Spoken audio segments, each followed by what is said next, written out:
I think one thing is clear. This is a Fed that is willing to surprise the market. Trend lines here are still a bit disconcerting, so I think it makes every sense in the world for the Fed to start cutting interest rates. The other takeaway is that the bar for moving rates lower is not that high. From here on, they're going to be very deliberate and data dependent. Let's see people move away from this Fed narrative to where's the economy, what do earnings look like, and I think that's going to be okay. This is Bloomberg Surveillance with Jonathan Ferro, Lisa Abramowicz, and Annmarie Hordern. Let's get you to the weekend. Live from New York City this morning. Good morning for our audience worldwide. Bloomberg Surveillance starts right now, coming into Friday at all-time highs on the S&P 500, following the best day so far this month. Equity futures on the S&P negative by 0.25%. We're down 0.4 on the Nasdaq 100. On the Russell, the small caps, Lisa, down just a little bit. We're down 1/3. This is the sugar high after the party that the market was asking for, and the Fed delivered in a really big way. I love what European credit strategists for Bank of America, how they put it. Recalibration was the message, yet this was the most demanded Fed rate cut since the 1980s. Basically, you saw yields move. The Fed gave them what they wanted. This feels like a Fed that craves to be on the right side of the market. So we've heard from one Fed official, Chairman Powell. We're going to hear from a few more. The Fed speak starts a little bit later. Look out for the Philadelphia Fed President, Patrick Harker. How many of these people were really on board with conviction to go 50 at this meeting this week? That's one of the key questions that people have been asking, considering the fact that it looked like there was more support for 25 basis points before those articles came out in the Financial Times and the Wall Street Journal, indicating that maybe that wasn't the case. Nonetheless, this to me is the key question. If this is a Fed that doesn't want to be on the wrong side of the market, does that mean they are going to front load their rate cuts and more significantly be aggressive later this year even to add to what they already have done? And I think that is the tone that's really supportive of a lot of risk assets. And not the only central bank that's had a decision to make so far this week. We've heard from the Federal Reserve. We heard from the Bank of England just yesterday. Overnight, we heard from the BOJ. Check out dollar yen. Dollar yen breaking out back towards 144, 143.93. On the screen right now, you see a weaker Japanese yen. No indication from the BOJ governor they're going to be hiking interest rates anytime soon. This is what I find fascinating in terms of the parallels and the differences between the Bank of Japan and the Federal Reserve. There is almost an outward discussion around the politics of this BOJ meeting, that essentially the political calendar and the new prime minister has created an environment where they don't want to get on the bad side. So they're going to wait until December. This is Oxford Economics, to potentially hike rates again, even though the economic data coming out has only been supportive of another hike, given the fact that inflation readings came out harder than expected, that the economy is actually more resilient, that a lot of the inflation has just been supply chain related. The underlying scene is actually more inflationary. These are some of the reasons why people find this actually fascinating. So all bases covered almost. We've done the Fed, the Bank of England, the BOJ. We need to talk about the ECB. And I'm not going to talk about the euro. I'm going to talk about the stock of Mercedes. Shares down by almost 7 percentage points in European trading. Mercedes coming out late yesterday afternoon, cutting the outlook on, drum roll, one word, one country, China. Things not good in China, things not good for these automakers across the continent. The shocking part of this is we've known this. We've known that China's been a problem. We've known that China's demand has been flagging. And yet the deepening slowdown in China was even more significant for Mercedes than expected. They cut their expectations for its main cars unit and now sees adjusted returns between 7.5% and 8.5%, compared with a prior forecast of as much as 11%. This, to me, the fact that they're talking about earnings being significantly below where they were in the prior year, highlights how all the problems that people see right now in the U.S. and the German auto manufacturing industry are even worse and really creates a structural problem. Have we seen the worst of it? The Bundesbank has come out and said Germany might already be in recession. Just about acknowledging how bad things are. They don't think things get a whole lot worse. We'll see. We had one ECB official, Mario Centeno, that's maybe waking up to reality, who said, given the position in which we're in today in the monetary policy cycle, we have to really minimise the risk of undershooting the inflation target, because that's the main risk right now. That has been, honestly, what a lot of people are worried about. All of this goes back to this question that we've been asking. Why is the ECB not cutting rates more aggressively than the Federal Reserve? Because ultimately, what is the flip side argument if you see all of these downside surprise potentials for growth and inflation? A bigger question to me also is, how does a central bank play into decisions that are ultimately very political? And this has been with the quagmire that we're seeing in the ECB, the Bank of Japan, and the Federal Reserve. And I think that that point is going to become increasingly preeminent as a lot of people look at the interplay between fiscal and monetary. We'll get to the politics of the Federal Reserve a little bit later. A bit of a mistake from President Biden about whether or not he's actually met with the chairman of the Federal Reserve. Yeah, we'll clear up some of that a little bit later. Equity futures on the S&P 500 right now, negative 0.25%, pulling back from all-time highs. In the bond market, the 10-year 371.87. The euro, Lisa, still a snooze. Euro dollar 111.62. On one hand, you've got a Fed that's being more dovish than a lot of people think the economic data would warrant. On the other, why would anyone get bullish on the euro given what we're seeing with auto manufacturers in Germany? And this interplay has left it snoozy. Coming up this hour, less of a snooze, Chris Verrone of Strategas with stocks coming off all-time highs. Mark McCormick of TD Securities with the yen dropping following the BOJ's decision. And Paul Donovan of UBS on the Fed's emergency cut without an emergency. We begin with our top story. The S&P 500 coming off its 39th record high this year as traders boost bets on a soft landing. Chris Verrone of Strategas, a bed company, writing, with the S&P looking ready to push to fresh highs, we're particularly interested whether the individual new high data can respond as robustly as it has for much of the last 24 months. Tech's leadership grip on this market is easing. Chris is with us for more. Chris, good morning to you, sir. It's great to kick off the programme with you. Thank you. Bond proxies, utilities, staples, real estate, all lagged yesterday. Yeah. Is there a signal there? I think when you look at Utes, staples, and REITs, let's embrace two of them. Let's push one aside. The staples have been weak all year. I mean, even when we had this defensive rotation over the last 3, 4, 5 months, staples really weren't a part of that to any great degree. This was about utilities and this was about REITs. We continue to like both. I think there are overbought in the near term. I wouldn't be shocked if they consolidated or come back into us as we saw over the last 24 hours. I think ultimately that will be viable. If you look at the utility versus energy spread, that got very, very extreme over the last couple of weeks. So some mean reversion there makes sense, I think, in light of the Fed. But ultimately, I would defer to Utes and REITs still as leadership within this market. Do you need support from the bond market for that trade to work? Or is it sufficient just to say, I don't think bond yields will rise too much from here? Well, I think yes and yes. I think you'll get both. Listen, it's not uncommon actually around first rate cuts to see yields initially bounce and then resume the trend lower. That's exactly what we saw in 95. First cut was July 95. Yields bounced for about 8 weeks, then resumed their slide lower. That's our base case here.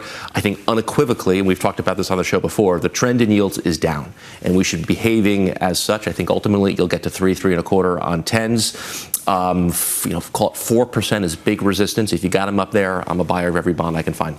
This goes to Paul Donovan's point. You got the emergency rate cut without the emergency. It goes to the point that Michael Hartnett over at Bank of America is making, which it doesn't get much better than that for risk, so investors are forced to chase the rally. He's starting to worry about bubbles. Is there any feeling that you have that this is unsustainable, that there is this pressure, that you're seeing this sort of angst on the long end of the yield curve in gold that just highlights the inflation that could come back on the heels of such euphoria? Well, if we're going to use the word unsustainable, what I thought was unsustainable was the 2-year yield at 350 while Fed funds was 550. I mean, that's one of the largest gaps on record between twos and Fed funds. And we always say in our work, the only Fed speaker we care about, and I know there's many Fed speakers today, the only Fed speaker we care about is the 2-year yield. Every day it tells you exactly where the market rate is versus where the policy rate is. So market wanted 50, it got 50. I think the key now is, can yields stabilize? I'm in the camp ultimately that they don't, and they ultimately continue to work lower.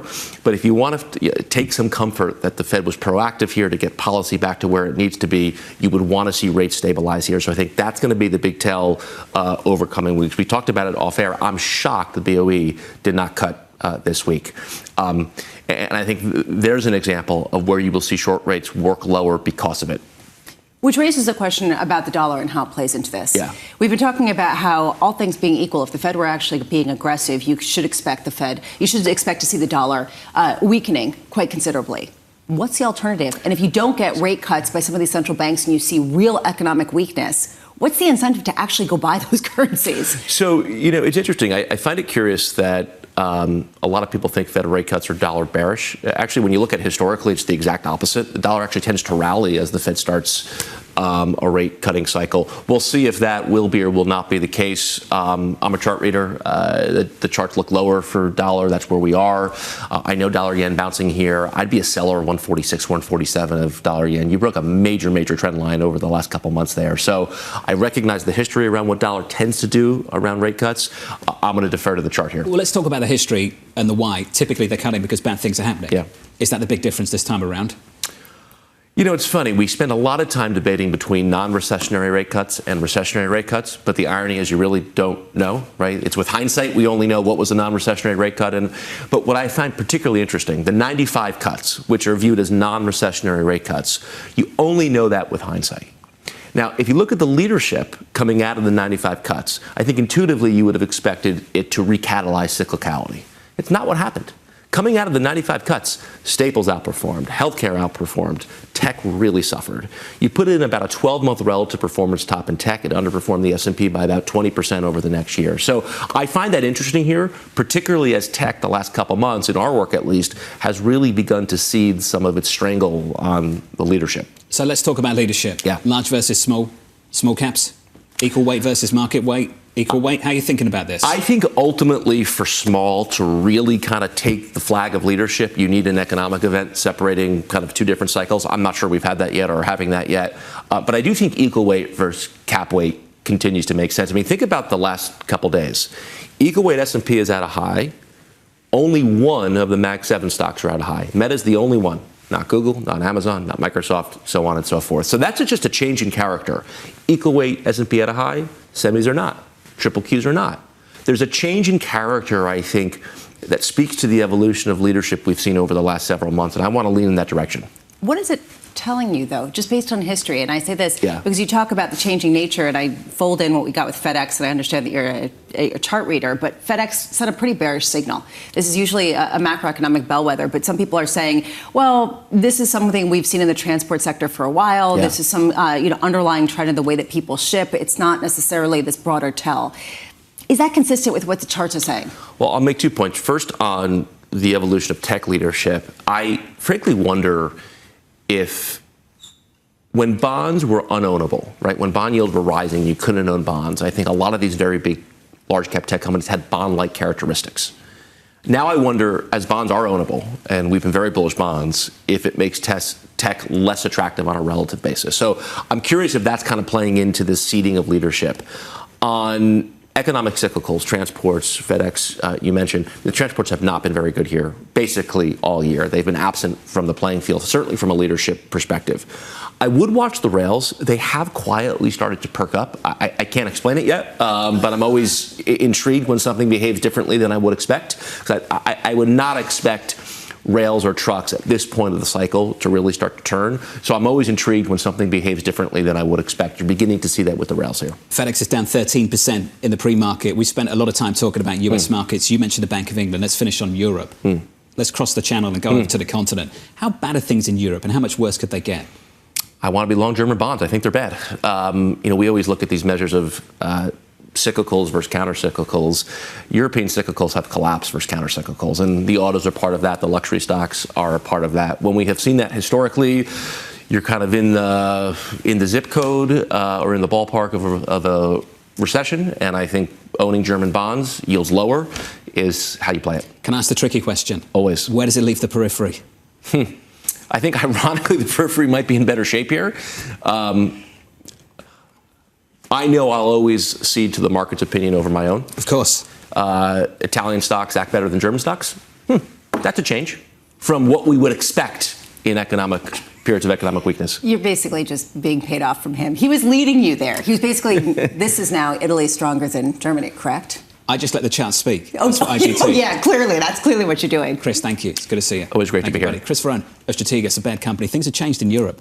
The problem child of the continent is in Germany. It's not in the periphery in the same way it was a decade ago. Which is the reason why it's actually compelling to see exactly where the economic strength is going to come from and the political clout, not just in the ECB, but generally with the European Union, as that tide shifts quite considerably. Equity futures this morning down about 0.2%. If you are just joining us, good morning to you all. Welcome to the programme. Let's take the opportunity to get you an update on stories elsewhere with your Bloomberg brief. Here's Danny Berger. Hey, Danny. Hey, John. Just some details on the German auto woes. Mercedes-Benz cut its forecast for the year on rapidly worsening China business. It said its top-end segment had particularly been affected, a blow to their premiumization strategy. Mercedes added that it doesn't expect Chinese demand for the higher-priced vehicles to recover this year. Now, meanwhile, German Economy Minister Robert Habeck this morning did float the idea of additional aid to the country's car makers. Nike shares are rallying 6.2% in the pre-market. The company ousted CEO John Donovan and instead is bringing in longtime executive Elliott Hill out of retirement to try to return the struggling company to its glory days.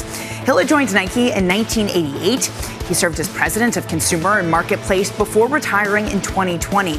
Nike had slashed its revenue forecast in December, losing ground to competitors including Adidas, On, and Hoka.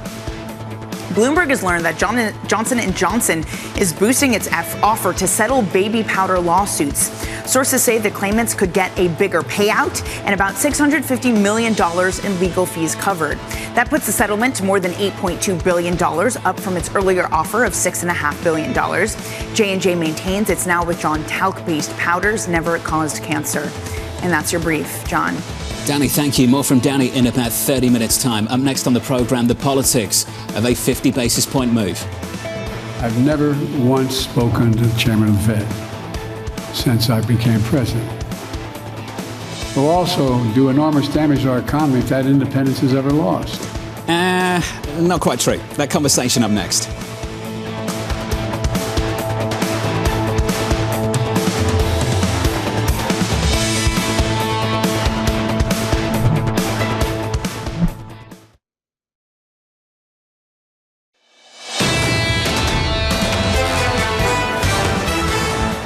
So we closed yesterday at all-time highs for the first time since July. Equity futures pulling back just 0.2% on the S&P. That's the equity picture in the bond market. 371.87 and just a little drift higher in yield. Steeper curves, Lisa, in the last few sessions. A feeling that maybe on the margins, the bigger risk is that longer-term growth and inflation surprises to the upside, maybe. That said, it seems like this is a Federal Reserve that has the bond markets back, and a lot of people are just betting on that and asking questions later. I thought of you this morning. I looked at gold. It's like gold record high.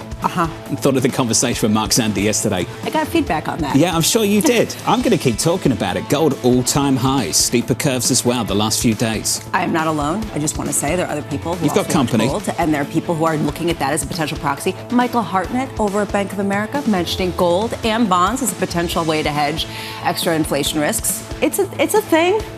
It's a clean move at 2,600. A break of that level. We're up 0.8% on the session. Under surveillance this morning, the politics of a 50 basis point move. Unlike my predecessor, I respect the Federal Reserve's independence as they pursued its mandate to bring inflation down. That independence has served the country well. By the way, I've never once spoken to the chairman of the Fed since I became president. Will also do enormous damage to our economy if that independence is ever lost. So here's the latest. President Biden saying the Fed's half-point rate cut is an important signal that inflation has eased, before mistakenly claiming he's never met or spoken to the Fed chair, which was pretty easy to clean up, given that's happened a few times over the last few years, hasn't it? On camera. It's not as though it's something subtle. Yeah, in May 2022, Bloomberg reported yet another meeting, and that it was the third in-person session with Jay Powell. So since then, maybe, but yes, this is something that is verifiable. We'll park that story and we'll get another view. The former President Donald Trump making claims of his own, saying, quote, it's a political move to try and keep somebody in office, but it's not going to work because the inflation story has been so bad. Joe Matthew of Bloomberg joins us now from Washington, D.C. for more. Joe, welcome to the programme and good morning to you, sir. Walk us through how the politics of this has all played out in the last few days. Well, I'll tell you, it's pretty interesting here that Donald Trump said more than just that. He said something that Joe Biden would not say yesterday. In this interview that he conducted, talking about the Fed and interest rates, he said, criticizing they're too early before they're too late, but he said inflation is already done. I thought that was pretty important. Just a couple of hours after Joe Biden refused to take the victory lap in that speech, in which he said he never met with Jay Powell. He said this is not a moment to declare victory, but to declare progress. We're getting closer.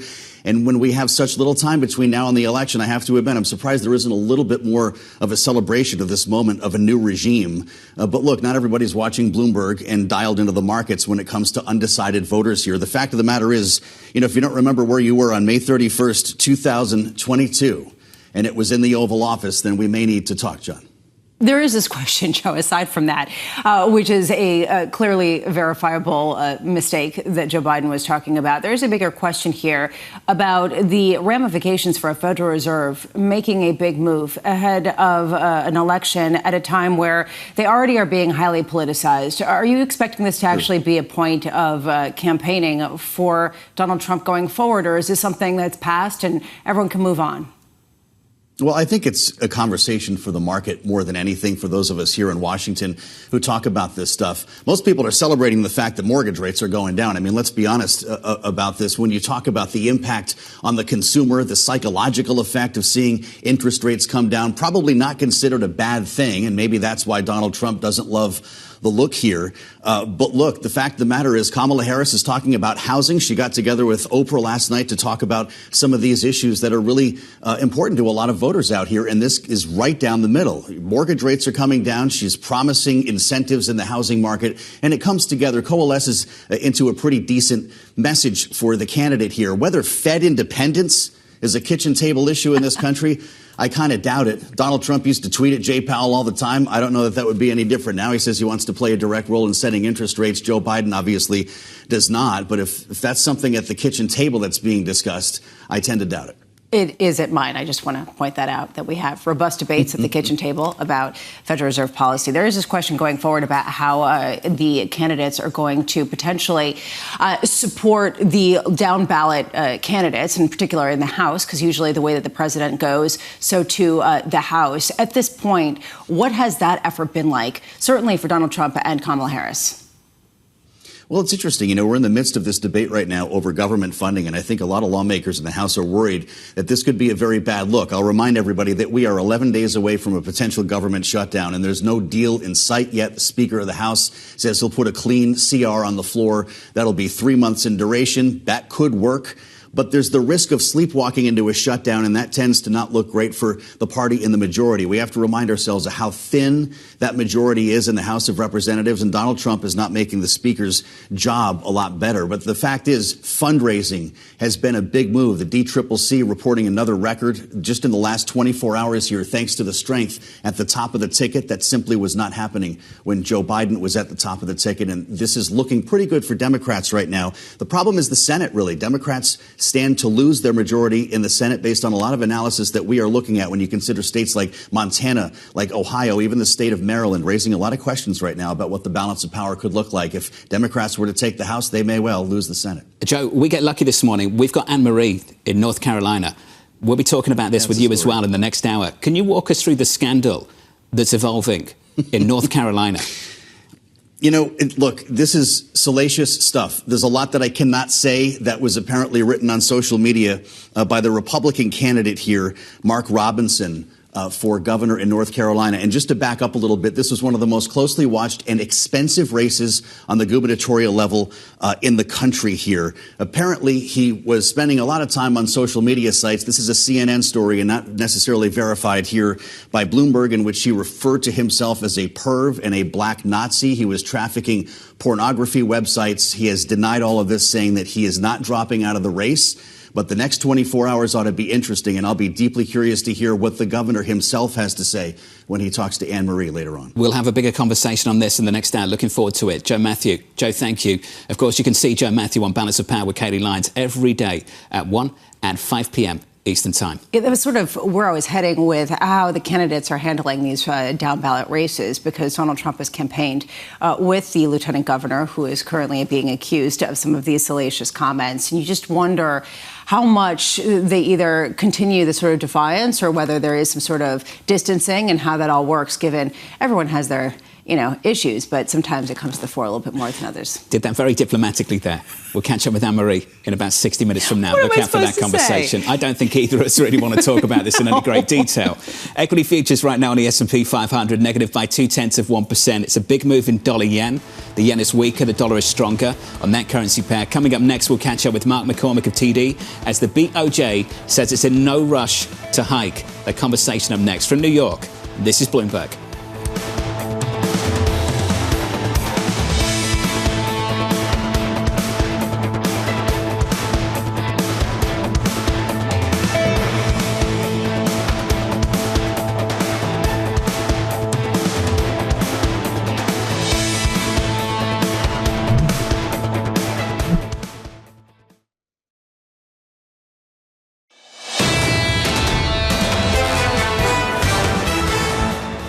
The equity market just a little bit softer. On the S&P, we're down 0.2%. On the Nasdaq 100, big day of gains in yesterday's session. We're down a third there. On the Russell, the small caps off by a third as well. After closing at all-time highs on the S&P 500 for the first time since July. Lisa, just a little bit of a pullback this Friday morning. You had the right line of questioning with Chris Verrone. This question of can you see this leadership in small caps equal weight, all the 493 less loved stocks continue, given the Fed's support of this market in the sense of a soft landing? The answer probably, it seems like, is yes. I thought it was notable that flows into U.S. equity funds were the third biggest going back to 2022 in the past week.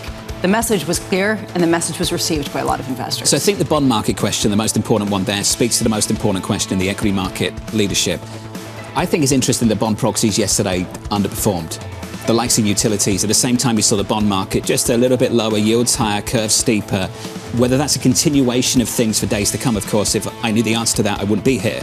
But if you listen to the likes of Subhadra Japa of SocGen, who are making the argument it's difficult to see bonds rallying much more from here, their bias is for steeper curves, for high yields. If Subhadra's right, that trade with the bond proxies that's worked so well over the last few months, the likes of utilities, gets a little bit more challenging.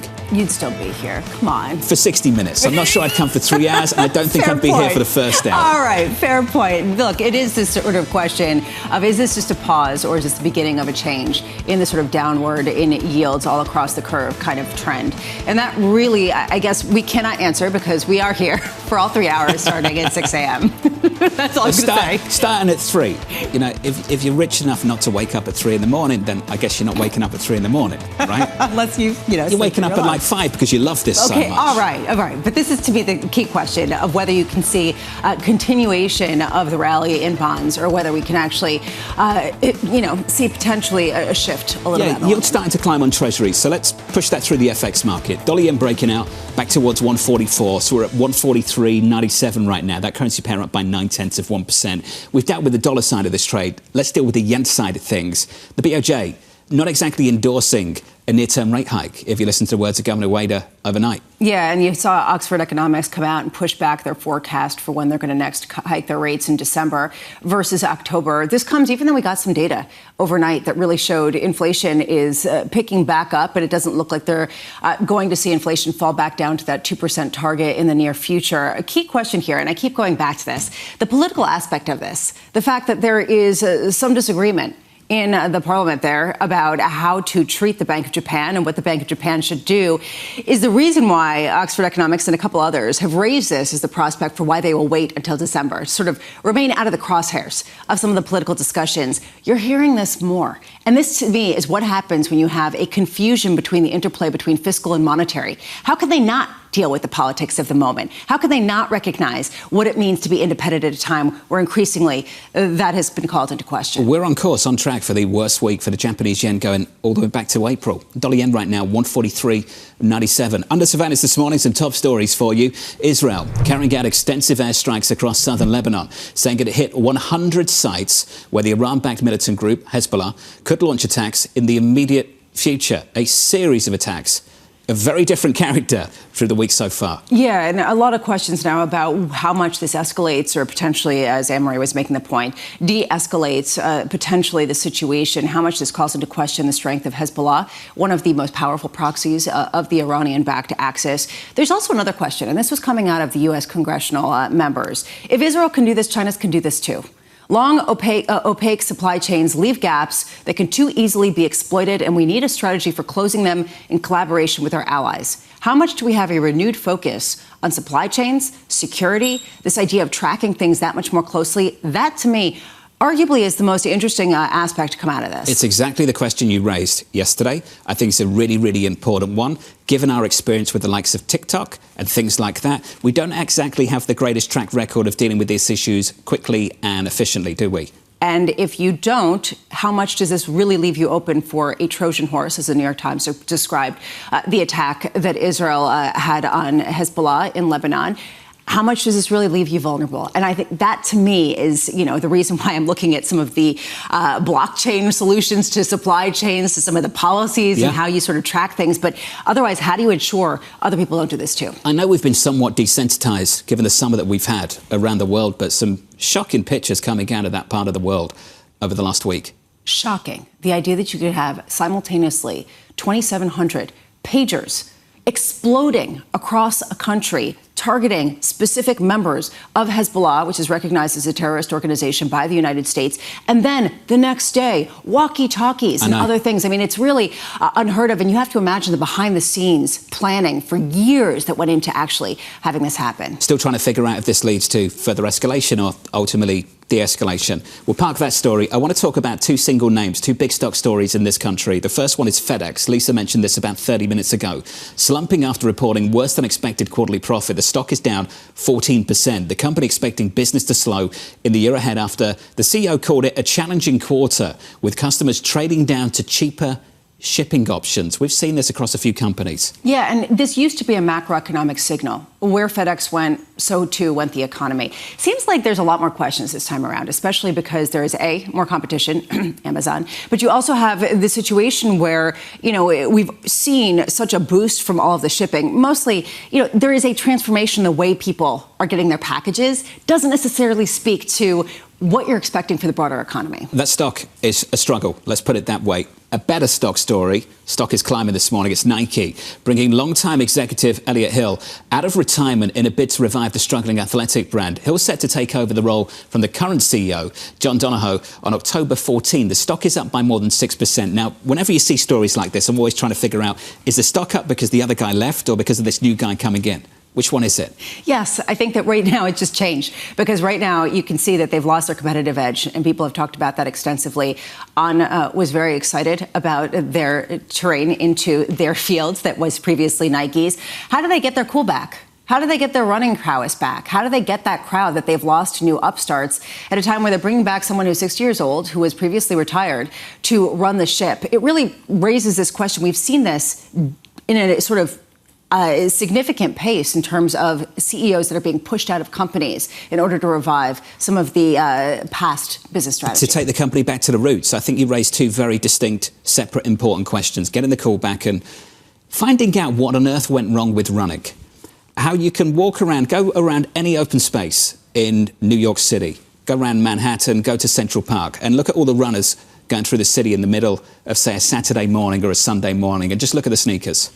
It's not Nike anymore. How did they miss this explosion in running over the last 2 years? How are they not part of this at all? If I knew, I'd have to kill you. No, truly, though, actually, I am a runner. I have a lot of friends who are runners and have belonged to running clubs, et cetera.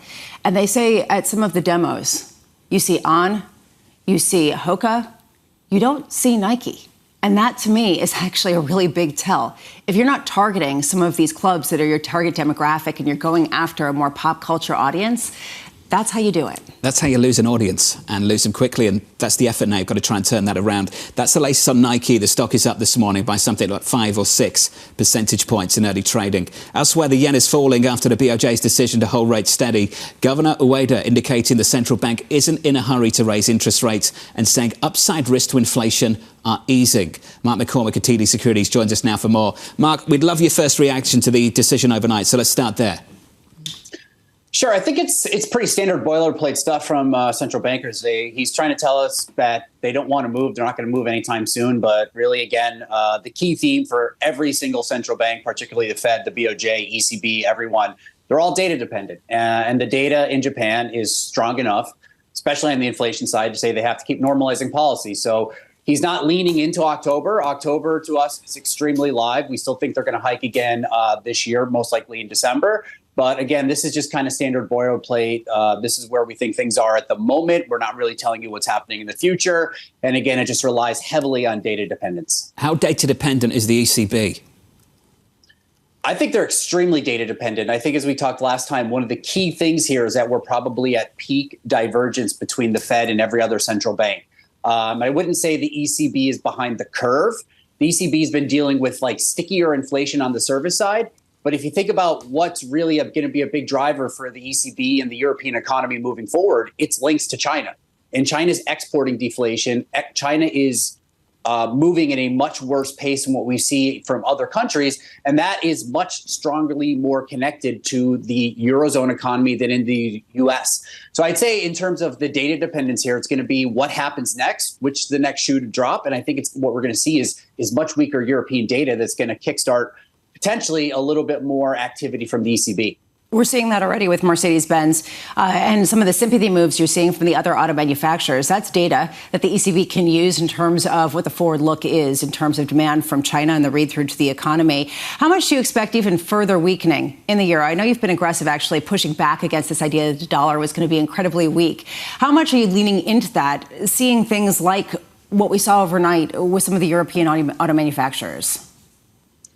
We're leaning into it now. I think there's a couple considerations when you think about FX. Like one thing that people care about trading wise in the very short term is positioning. So we run our own positioning models. Our positioning models are telling us that the market is max short the dollar pretty much across 90% of the currencies that we track and we look at. Euro is one of them.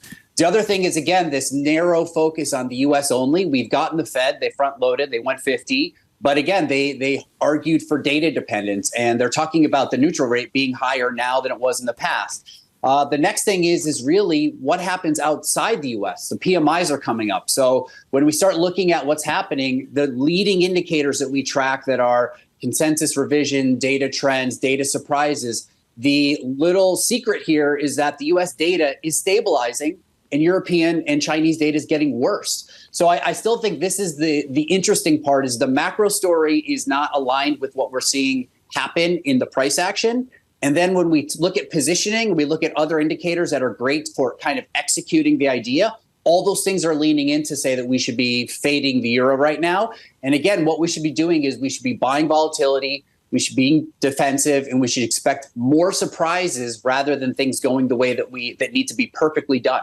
This is fascinating, especially because a positioning type of move, really a lot of people are saying was what was behind the carry trade unwind that we saw with the yen and how that trickled out into other asset classes. Are you saying that we could see something akin to that, based not necessarily on Japan, but on Europe as some of this, the PMIs and other macroeconomic data come in weaker than expected?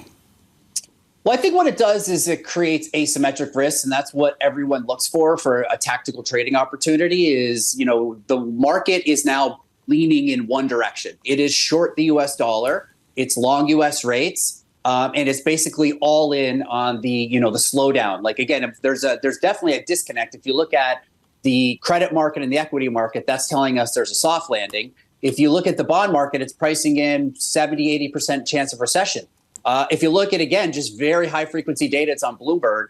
The Atlanta Fed GDP now is at 3%. And the Atlanta Fed sticky core inflation numbers at 4.1%. So it's not clear at all that the U.S. is in a recession. What's very clear is the Fed's trying to get to neutral. It's just it doesn't know where neutral is. So when we think about the catalyst, again, I think the market's kind of like, all right, we got the Fed. They cut 50. We digested it. The election's still coming. But hey, look, where is the next trade? And I think this is what happens with positioning is this trade is kind of tired. The pendulum swung too much. And once we start getting news in the other direction that doesn't really confirm this bias anymore, then the market just swings in the opposite direction. I feel like we're on one of those. That's what when we see positioning this lopsided, you create the asymmetries where you don't need a strong news event, but just a series of light changes in the market narrative pushes everything in the other direction. Hey, Mark, you're an FX guy, so you probably dabble in gold. I hope you do, so let's talk about it. How does gold and an all-time high over the last few days line up with what you're saying? Gold is it's I wouldn't say it's simple, but it's interesting. There are flow dynamics that come through gold, which is just happening behind the scenes. Again, if you are essentially an emerging market trading with China and you're trying to find ways to, move oil around the world, you can basically settle these trades in gold, which is, there's a strong demand for gold. You essentially could argue Bitcoin is a similar concept. I think the other thing, again, is the bond market's pricing in an extreme move by the Fed. So it's pricing in a low real interest rate. And so from a flow perspective, that gold seems to be in demand across the board. And also from a macro perspective, the big moves we saw in the Fed pricing is just going to boost the value of gold. So I think it's really a simple thing. Real rates have moved lower in the U.S. and gold tends to benefit from that. All-time highs again this morning. Mark, thank you, sir. Mark McCormick at TD. Yeah. Bramo, just for you. All-time highs on gold. Thank you. He didn't say inflation, which I thought was interesting. He was saying, very generalities. Typically this is what happens. It's because it's an inflation hedge. And that's what we heard Michael Hartnett come out with. I think that Mark has done a brilliant job over the last month or so of really highlighting how difficult it will be to close global growth differentials at a time when China is really not performing and Europe's struggling. This is a reason why it's not necessarily intuitive that the dollar will weaken completely in tandem with a more aggressive Fed, because you start to look at some of those growth differentials and the monetary policy response mechanism, it gets really confusing. But again, logic comes to die in this market. And so you can come up with a really good narrative of how it's going to be different this time, et cetera, and it isn't. You've said that a few times. Jay Pelosky, TPW, with us in about 15 minutes' time. Let me give you a teaser, an appetizer. The Fed's move is likely to force even the die-hard recessionistas to give up that point of view. All this reinforces and supports our global macro blue sky outlook for 23 to 2027. OJ, you might be insufferably happy today, but it will be warranted. He is getting exactly what he expected to happen, and it's just basically confirmed and gone his way. Jay's 15 minutes away. Let's get you an update on stories elsewhere. Here's your Bloomberg Brief with Danny Berger. Hey, Danny. Hey, John. Skechers shares deliver their worst daily performance since February. It warned that China sales would be under pressure for the rest of the year. CEO John Vandemore says the back half of the year is going to be more disappointing than expected. Concerns have been growing among global retailers about weakening demand from Chinese consumers. And Berkshire Hathaway has resumed selling shares of Bank of America this week. The company unloaded about $900 million worth of shares. That means its ownership is dropping closer to that 10% mark, under which it no longer has to report holdings. Now Warren Buffett's remaining stake, $34 billion, is pure profit. Apple's iPhone 16 hit stores today. The new phone is available in almost 60 countries. That includes the U.S., China, India, Australia, and South Korea. But the devices won't come with Apple Intelligence installed. The highly anticipated AI software that the company has been touting since June will have to be downloaded over time as it becomes available in the coming weeks and months. The new low-end AirPods and refreshed Apple Watches will also be available today. That's your brief, John. Danny, thank you. I was surprised to see at about 4 a.m. this morning a line starting to form outside of the Fifth Avenue store. I'm surprised people still do that. Why do they still do that? What, form a line? To get the new iPhone. It's exciting. You get in. What's exciting about it? You can go on the gram. Just go to take a picture of yourself with a new phone. T-Mobile, AT&T, and just be part of the line. Camp out. I don't get it. See me there. I never understood it before. I really don't understand it now. Up next on the program, an emergency cut for a healthy economy. The Fed did what it needed to do. It got us back to full employment with inflation effectively at target. Not only are we, at target, we could be beyond target. So no, I'm not worried about inflation. That conversation just around the corner. This is Bloomberg.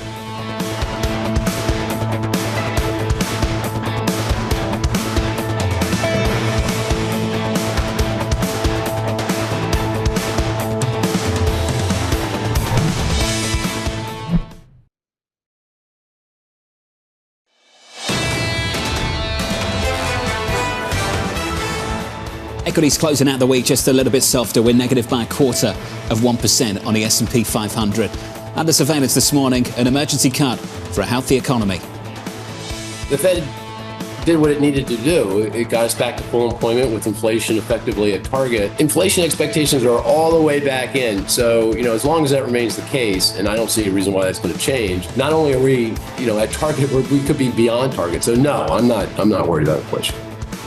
So here's the latest. Investor confidence remaining high after the Fed's half-point rate cut. That the US economy is bound for a soft landing. Paul Donovan of UBS calling it an emergency cut without an emergency. The US has near full employment, steady consumption and rising real wages. This is no economic emergency. It is not plausible to claim Fed Chair Jay Powell knows something economists do not. I'm pleased to say that Paul joins us now. Paul, welcome back to the programme. Paul, I'll say it for you. You are a Wall Street favourite and you did something this week that I don't think not enough people did. That's what I believe. Take a step back and just ask ourselves a very, very simple question. What did this tightening cycle over the last 2 years achieve? You asked that question, Paul. What did it achieve? So the honest answer is I don't think it achieved that much. Now, obviously, if you are raising rates, there are consequences to that. But the idea that the Fed simply through its actions brought down inflation, this is nonsense. You know, the transitory inflation of durable goods back in 2021, that was over by 2022. We were in deflation in durable goods before the Fed had even finished raising rates. You know, the Fed's actions have got virtually nothing to do with oil prices. I think possibly the Fed did have some influence on the late-stage profit-led inflation that we had 23 and early 24. Maybe a bit there. But this was a supply and demand imbalance which tweaking the cost of credit was never going to resolve. It was going to be resolved when the money ran out, and that's where we are now. So, Paul, if rate hikes didn't achieve much, what will rate cuts achieve? So I don't think they achieve, again, a great deal because we didn't get a huge constriction on demand coming through from the rate hikes. Now, the area where, of course, we have seen some action with regards to the economy and rate moves has been the housing market. And here, I think, by bringing down rates, and I think this is just the start of a process, as the Fed brings down rates, that should lead to some liberalization of the housing market. People will not remain locked into their mortgages. You'll get a bit more action in the secondary market. It's cheaper for the people to go out and take out a mortgage as a first-time buyer, that kind of thing. So the housing market, I think, is an area where we may get some liberalization. And, of course, the Fed's policy arguably pushed up housing inflation, the owner's equivalent rent nonsense. So by cutting rates, we may actually get an accelerated decline in inflation because it will help reduce OER over time. I love that you call OER that nonsense, because I think a lot of people would be sympathetic with that. You know, you say this is an emergency rate cut without an emergency.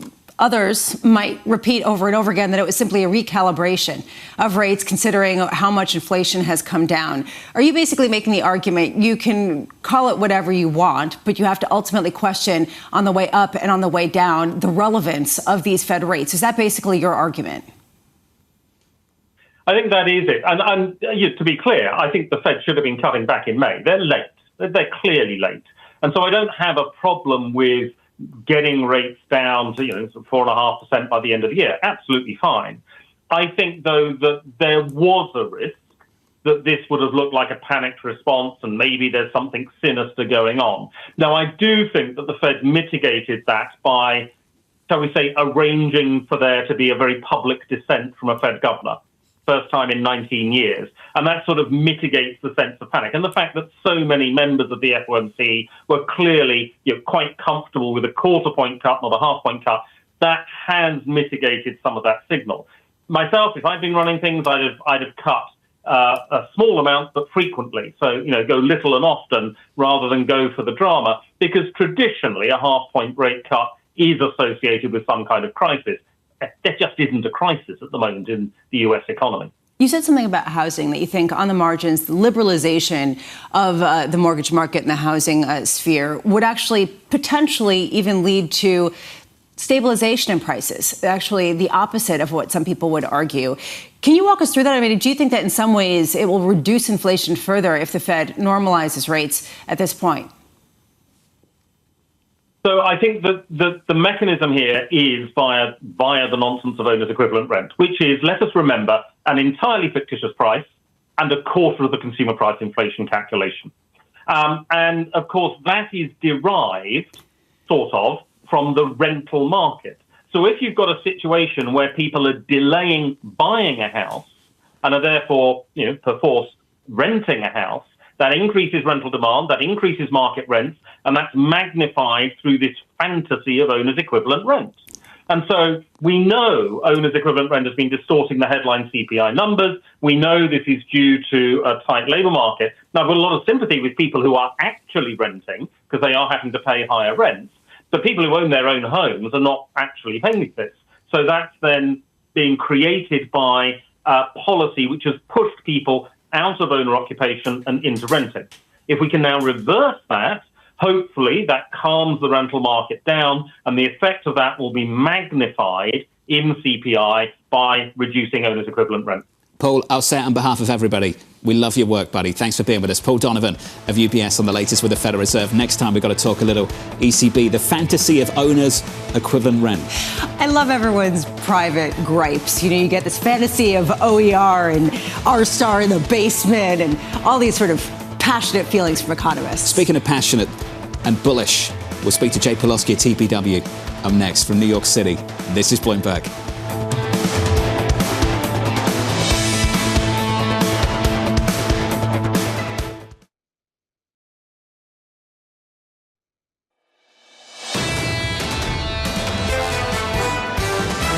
I'm optimistic now that we might be near the end of this big rotation. It could maybe make sense for equities to pull back just a little bit. I don't think the market is in trouble here. We do think the market ends higher into the end of the year. The economy is really fundamentally in a pretty good spot. And therefore, the stock market should be in a pretty good spot. The most bearish thing you could say is that everybody's bullish right now. This is Bloomberg Surveillance with Jonathan Ferro, Lisa Abramowicz, and Annmarie Hordern. I love Phil, and he asked the right question. Everybody is bullish. Can it get much better than this? Equity futures right now just a little bit softer. We're down 0.25% on the S&P after closing yesterday's session at all-time highs on the S&P 500. Paul Donovan of UBS with us just moments ago saying we got an emergency cut without an emergency. Bank of America this morning saying Wall Street loves panic cuts when there is no panic. Well, that's basically what you're seeing. You saw the flows into equity funds absolutely skyrocket, really rising to the highest levels in U.S. equity funds, going back, third biggest, going back to 2022. A question here of whether the economy will cooperate. And that ultimately is the key question here, as the Fed seems to have the markets back. Now, what about what's actually going on? Was this a one-off calibration, or does it set the tone for the rate-cutting cycle? Now, Chairman Powell indicating it's the former and certainly not the latter. We'll get some Fed speak. I think the Fed speakers early on are ones to watch, and then, it starts to get tedious and a little bit boring, but early on, it's one to watch. We'll catch up with the Philadelphia Fed President Patrick Harker a little bit later on this afternoon. It's a series of Fed speakers over the next few days. How much do they actually matter if there's only one Fed speaker who actually comes out and makes the decision, which is Fed Chair Powell? That is ultimately what a lot of people coalesced around, because the tea leaves were really pointing toward 25 before this particular meeting in terms of the size of the rate cut. And they went 50 after Jay Powell seemed to not talk about calibrated, or actually calibrated, talked extensively, but moderated or gradual types of declines. To me, there's this ultimate question of, if this market tells the Fed, we want you to go big again, will they do it? Is this a Fed that is responsive to a market that has been, in some ways, bullying, job-owning, leading the Fed to make certain types of decisions? The market was right. Economists were wrong. And we've spoken to a few professional economists on Wall Street in the last few days, and we've asked them a simple question.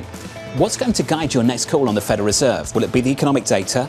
Will it be the speeches from Fed speakers? Or will it be some articles in the quiet period going into the Fed meeting? Because if you were following the data, and that's what economists were doing, they were looking at jobless claims with a 4-week average of 230. Before yesterday, that's come down again since yesterday. They were looking at an employment report for August that was certainly better than one we got for July.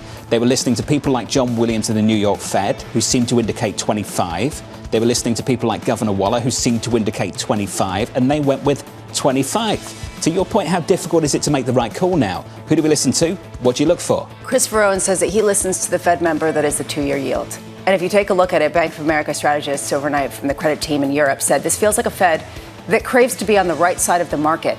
Thus, our economists expect front-loaded Fed rate cuts equivalent to about 75 basis points for the remainder of this year, heading into next year. This, to me, is what the market is kind of shifting toward because, well, isn't that kind of what happened? So the good news is we can leave this conversation behind. It's done. We got 50. We can focus on the next thing, which isn't the election yet. The next thing is earnings season. Kicking off in a few weeks' time, we had FedEx after the close yesterday.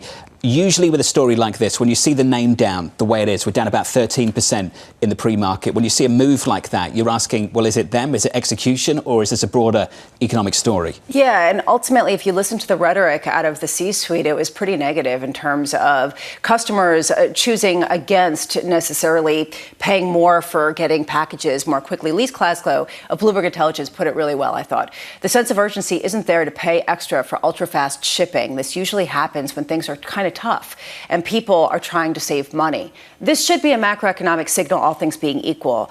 The key is that we've seen transports have a really hard time, and they're dealing with a really competitive scene when it comes to Amazon and some of the other day of shipping options that are cheaper. So is this a competitive type of story, or is this something that really does speak to lower income consumers getting increasingly crimped and facing some real headwinds? On this story a little bit later, Christian Wetherbee of Wells Fargo will join us at 8:15 Eastern time, so in about an hour and 10 minutes. For the broader market, we look like this. Equity futures down by 0.25% on the S&P 500. In the bond market over the last few days, yields have been higher. The curve's been a little bit steeper, continuing that trend just a touch at the long end, up a single basis point, Lisa, 372. You asked the right question. Is that the beginning of something that's new, or that you get some sort of ongoing increase or steepening in the yield curve on inflation concerns, or is this just a blip as people recalibrate? Answer is we have no clue. But there is a feeling that on the margins, the greater risk that is underpriced in markets right now is some sort of sticky inflation that some people are saying, at least publicly, is dead. We'll talk to a man who's not concerned about any of that. Coming up in just a moment, Jay Pelosky of TPW, with stocks coming off their 39th record high this year. We'll catch up with Poonam Goyal of Bloomberg Intelligence as Nike is attempting to stage a comeback, and Matt Hornbach of Morgan Stanley calling for a string of 25 basis point rate cuts. We begin with our top story. Stocks coming off their 39th all-time high so far this year. Jay Pelosky of TPW writing the Fed's move is likely to force even the die-hard recessionistas to give up on that point of view. There is no sign of recession anywhere. There is no major imbalance in any part of the US global economy. Jay joins us now for more. Jay, welcome to the program. I'm going to repeat that line again. There is no sign of a major imbalance in any part of the US global economy. Jay, China, discuss. What's happening in the world's second largest economy? John, it's growing at almost 5%, which is more than twice as much as the number one economy in the world, the United States. And for all the doom and gloom in China, look, as an investor, the question is, what's in the price? And when you look at how China performs equity-wise, if you look at the valuation, my point is, one example is Alibaba, right? The big tech stock. We're believers in a two-tech stack thesis, China walling off its tech, U.S. walling off its tech. And Alibaba just announced that it now has the world's leading large language model, open source large language model. It's buying back stock at record levels. It trades at a fraction of the valuation of its U.S. peers. And so to us, it's all in the price. And just note that K-Web was up 4.5% yesterday. It broke back above its 200-day moving average. And it's emblematic of what we want to do right here. You talked earlier in the lead up that I don't really care about a lot of what you and Lisa have been discussing. And, you know, that's not quite true, but it's true. But mostly. Hey, Jay, do you want to come back on this show again? And I would just make, 2 points before we talk about the investment opportunities that we see at TPW Advisory. Point number one. Jay, it's not a presentation. Just so let's step at a time. Let's just start with your views on China, and then Bramo wants a follow-up. Well, hold on a second, Jay. Actually, when it comes to China, I just have one word or one company to throw out at you, Mercedes-Benz. How do you understand that with all of this optimism that you just expressed? Well, I expressed optimism about the tech stack and Alibaba. I didn't say anything about auto companies. Look, we're big, we have a TPW 20 model portfolio, which is focused on future innovation and climate. So we're very focused on the China's leadership in clean energy, renewables, and EVs. And the simple fact is that China is eating the lunch of pretty much everyone but Tesla in terms of EV production, activity, sales, innovation, et cetera. China is the world's innovator in clean energy. And the European auto companies are just watching their market share in China, which is a critical market for them, just simply disappear. And it's not even Mercedes-Benz, it's Volkswagen, which is out talking about laying off 30,000 employees in Germany for the first time in its 90-year history. There's a reason why Mario Draghi came out last week with a European competitiveness report and said that Europe needs to be more like what the U.S. has been doing. Public-private partnership, venture capital, innovation at scale.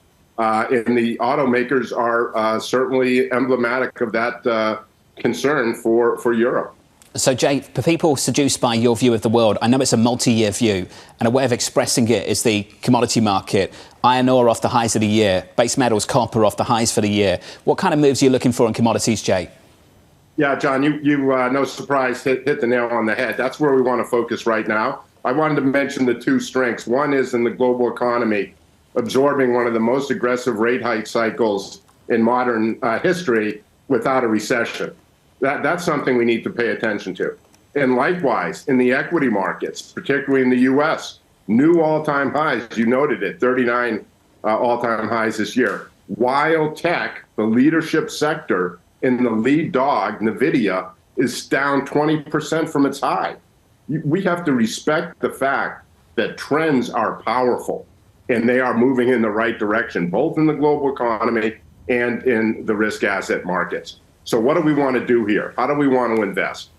We want to sell the things that have done well on the idea that there's going to be a recession, because there's not. And so we don't like fixed income. Lisa talked about, 3.7% on the 10-year. Unattractive if the neutral rate is 3%. We want to focus on the context of a long cycle, sustainable, soft landing equals sustainable equals our global macro blue sky outlook, which we've talked about, 2023 to 2027. We're now focusing on that, not the next quarter, not the next 6 months, the next several years. We believe we're in a setup. And their commodities look really, really attractive. B of A pointed out allocations to commodities are at a 7-year low. Hedge funds are their most short commodities they've been in a decade. So there's a real opportunity there. There's a real opportunity in buying the laggards, things like small cap, things like the non-U.S. markets, which are still 10 to 15% off their highs. China is 40% off its high. I'm not going to say it's going to go to a new high, but we want to be buying the laggards if this is going to be a long cycle, a sustainable growth path, a Fed cutting through 2026. That's what investors need to be paying attention to. We wrote a piece several weeks ago, zoom out, not in. Jay, all of this leads me to question what your view is on utilities, one of the most loved areas out there. And I know that sounds like a hyper-specific point with a lot of the calls that you're making, but it seems like it's a 1-2 punch. They've done really well just as a performance, but also they would benefit as a bond proxy. Both of those reasons, how much do you think that very loved trade is not going to do so well? Well, utilities, in our view, have done well, in part because they're viewed as a recession hedge, and in part because they are viewed as being in one of the hot sectors, which is, power generation for the data center and data centers in the AI revolution, which we're big believers in. We own an ETF called GRID, G-R-I-D, as our way to play this. And GRID just broke out and is at a new all-time high. So that's the way we're playing it. We don't really like the utilities at this point because they've been pretty well exposed, and we don't think rates are going lower, and we don't think there's going to be a recession. Rates on the long end, not on the short end, obviously. So what we like is industrials, right? I think one of the surprises in the next couple of months is that the ISM for manufacturing is going to break back up above 50. And you look at what's leading. I made the point about markets at all-time highs while tech is still well off its all-time high. Industrials, financials, real estate. There are multiple sectors that are breaking out. And one of the things we like, in addition to industrials, we just added a position, is in consumer discretionary. You talked about FedEx.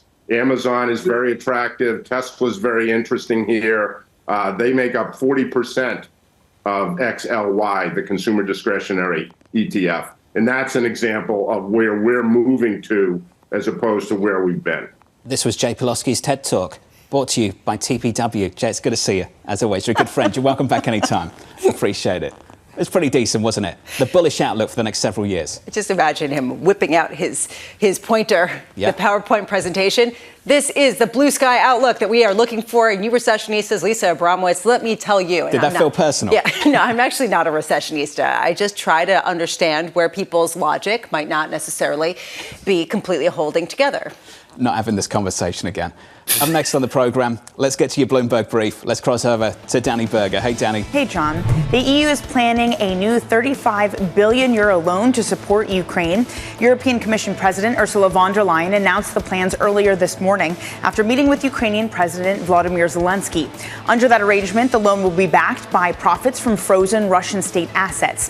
The figure is part of a G7 plan to raise $50 billion for Ukraine, which has seen months of negotiations over the split and structure of the loan. Speaking at an anti-Semitism summit yesterday, Donald Trump said that Jewish voters would, quote, have a lot to do with the loss in his presidential run. He repeated the claim that he had not been treated right by American Jews after his support of Israel. Trump spent much of Thursday on an outreach campaign to Jewish voters, giving speeches at both that anti-Semitism forum and an event hosted by the Israeli American Council. And Dodgers superstar Shohei Ohtani made baseball history last night, becoming the first major league player to hit at least 50 home runs and steal 50 bases in a season. He also went 6 for 6 with 10 RBIs, while becoming the first big league player to hit 3 homers and steal 2 bases in a game. And that's your brief, John. Danny, thank you. Let's pause. This guy is a video game character with cheat codes. That's what it looks like every time I see him. It's just amazing. That's brilliant. I love that characterization. LeBron James, King James, came out on X and said, "This guy is unreal," all caps. Wowzers. Lots of raised hands. TV ratings for this guy, they're going to rock it. You know, all I can say is my 12-year-old son last night, so excited. He was like, it's 50. He got a 50-50. He's doing the 50-50 split. And then he was like, it's 51-50. And it was so excited. You know, think about the new generations that he single-handedly is bringing into this sport. How late did that game go last night? I don't know. I was asleep. That's our problem, not MLB's. Up next on the program, a tight race in North Carolina. In just, I believe, 44 days, going to turn North Carolina red and send Kamala Harris back to San Francisco, where she belongs. That conversation just around the corner. We'll catch up with Annmarie in North Carolina in just a moment.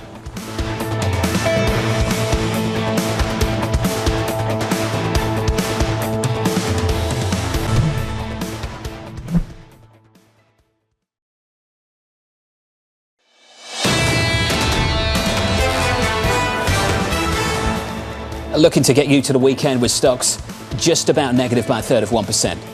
Coming off all-time highs. Am I speaking for myself too much? You know it's that kind of week when you're saying that again. Just about getting myself to the weekend.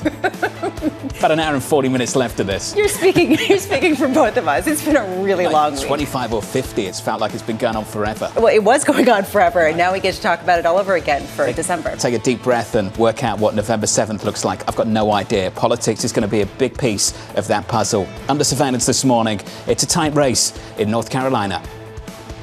It is great to be in Raleigh. We're in just, I believe, 44 days. Going to turn North Carolina red and send Kamala Harris back to San Francisco, where she belongs. Now let's talk a little bit about why we need to send Kamala Harris back. And Kamala Harris still refuses to really talk to the American media. It suggests maybe she's got something to hide, and we all know that what she's hiding from is that she is a dangerous San Francisco liberal, now pretending that she is a moderate. So here's the latest. Trump and Harris neck and neck in the battleground state of North Carolina. New polls from Emerson College and The Hill showing 49% of the state supporting Harris, while 48% back Trump. Annmarie joins us now from Raleigh, North Carolina for a whole lot more. Annmarie, good morning. Good morning, John. This race just got a lot more tighter and a lot more complicated for the Trump campaign with this damaging report coming out of CNN about the gubernatorial candidate, Mark Robinson, on the Republican side. This individual backed by the Trump camp. If you read this report, you could look at some of the salacious, offensive, and controversial remarks that CNN was able to leak biographically from Mark Robinson to this username. He has come out and called this tabloid trash. At best, it's a distraction for the Trump camp. At worst, it becomes a liability. Last night, Crystal Ball, Larry Sabato, they came out after emergency meeting and have moved now the governor's race in this state from lean Democrat to likely Democrat. And the question everyone in politics asking now is whether or not this is going to tarnish former President Donald Trump's chances of winning the state, which J.D. Vance, who you just heard from, he was here in North Carolina a few days ago and said it's going to be very challenging, very hard to win the White House without winning these 16 electoral votes. Annmarie, that's exactly where I wanted to go. Can you just put into perspective how important each swing state is and why North Carolina is really a linchpin in any potential strategy? North Carolina will be very challenging to lose for the Republicans and not have a path forward. We should note this has been in politics called Lucy with the football, very elusive for the Democrats.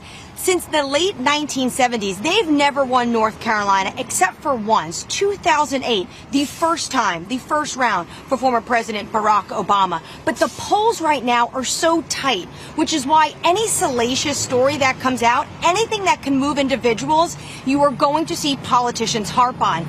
You mentioned a few polls, but I look to the Carolina Journal poll. It has them both neck and neck. But 6%, they say, of North Carolina voters are undecided today. Could a story like this move them potentially into the Harris camp? Annmarie, we played that sound from Senator Vance, who's making the point that they've been hiding from the media. Axios has made the same point. The Harris-Walz media strategy, hide from the press. And the lead paragraph of that story, and we went through the stats on this program yesterday, the Harris-Walz ticket is on pace to do fewer interviews and press conferences than any major party's presidential pairing in modern U.S. history. The question I would have, regardless of what I think about whether they should or shouldn't, they should be speaking to the media more. Is that strategy working? Well, at the moment, they're neck and neck in key battleground states. So potentially it is not working. What you see a lot of times in the crosstab of the polling is that voters right now want to hear more about policy. And it's hard to talk about in-depth policy when you're just doing set pieces when it comes to, say, campaign rallies. And we've seen her do a set piece last night. Not exactly an interview, given the fact that Oprah Winfrey spoke at the DNC and is supporting Kamala Harris.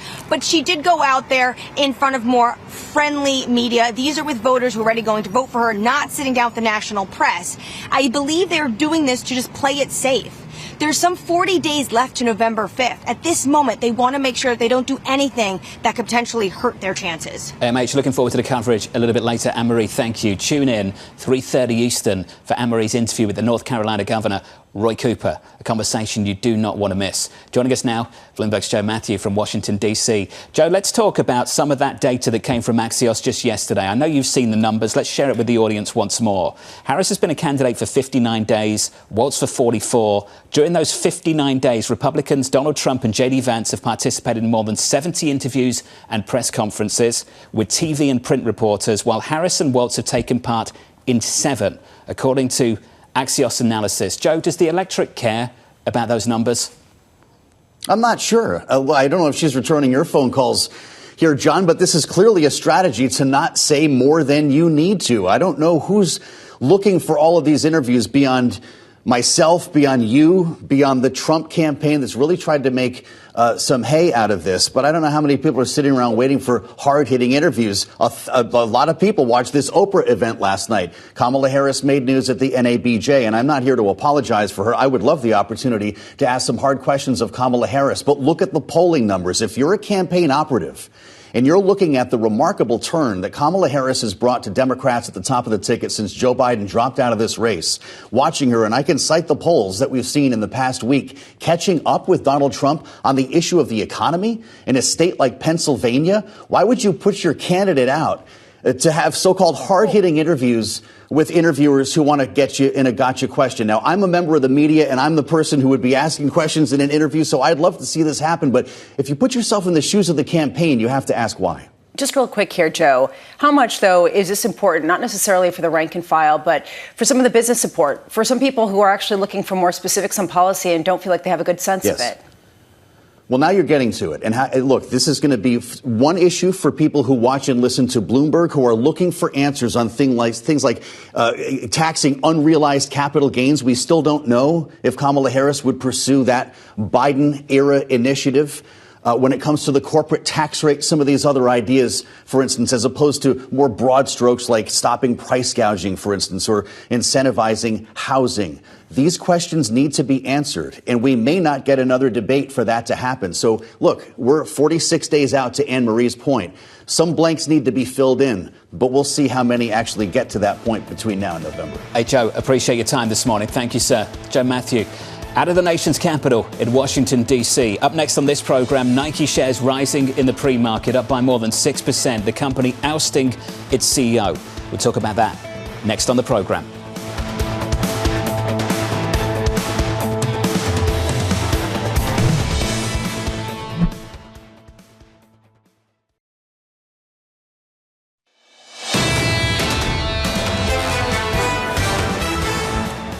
We're down a third of 1% on the S&P 500. The opening bell is 2 hours away. We're down a half of 1% on the Nasdaq 100. We're down a third on the Russell on the small caps.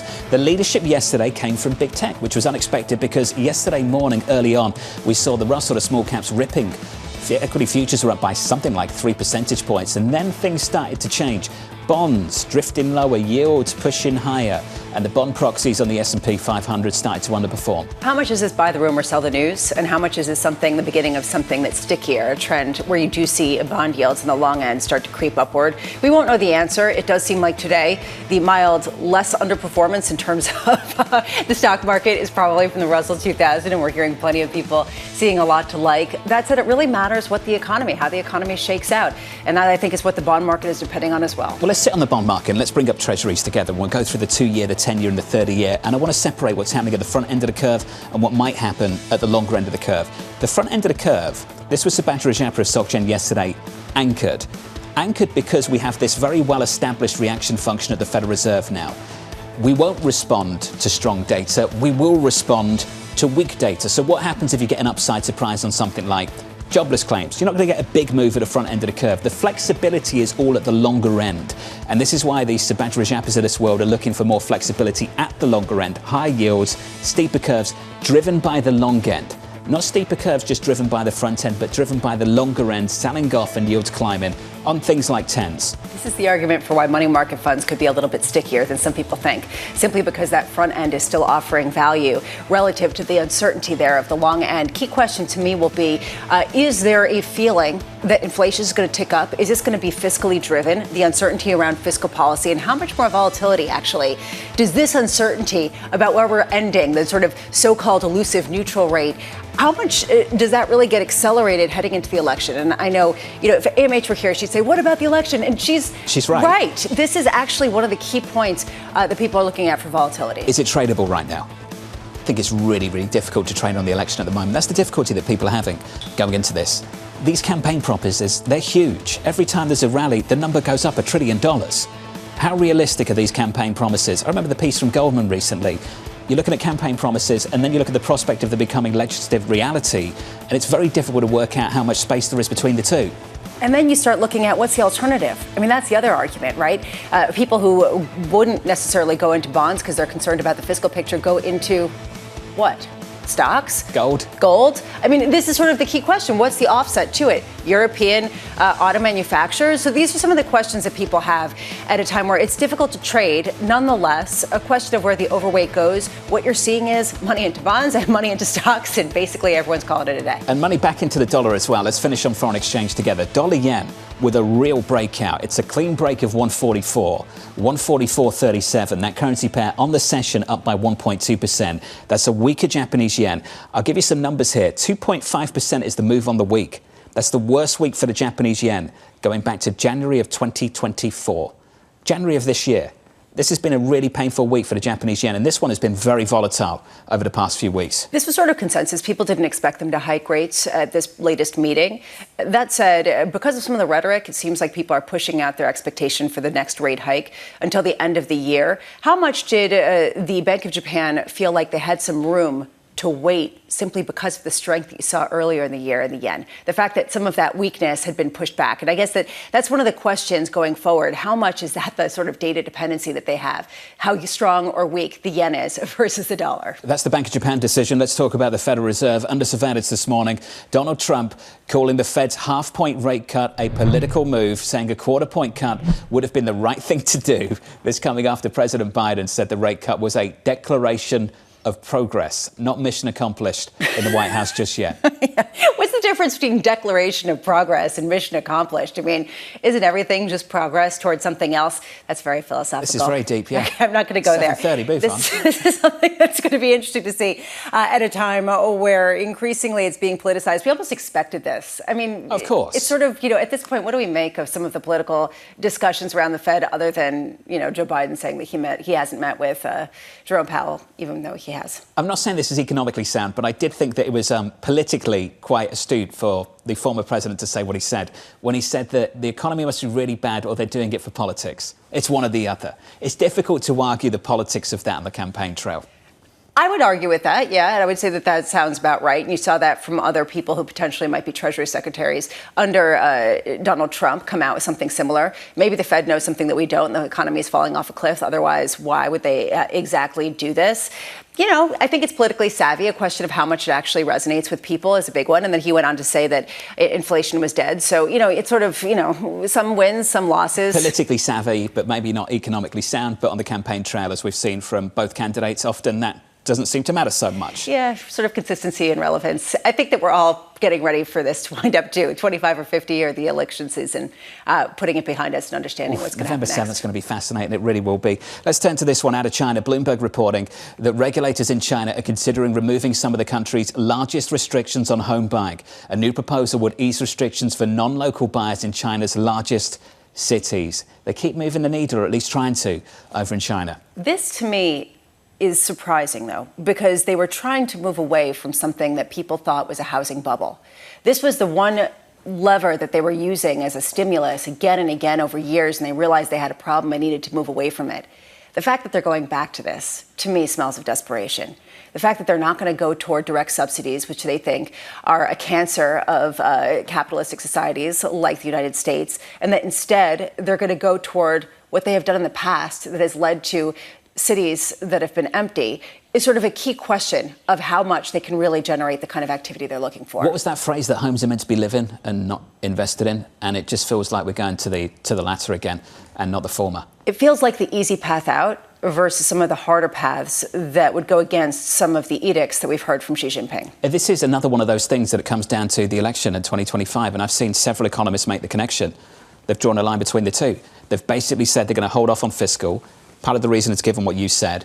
The second reason is the election. If you find out you've got Donald Trump in the White House, the prospect of higher tariffs, you need to have some ammunition ready to go to ease if you have to in 2025. On a broader level, I wonder how much we're seeing decisions delayed that are pretty considerable until after the election, and how much you're going to see a real rush of activity one way or another, just with that certainty. Even though, albeit we still don't know policy, et cetera, but there is a big divide on some key issues. So we talk about your favourite issue, the airlines. Let's do that. The JetBlue CEO, Joanna Geraghty, is making a bigger push into premium offerings after its merger with Spirit Airlines fell through. The company planning to build its first ever airport lounges. Geraghty caught up with Lisa early this week.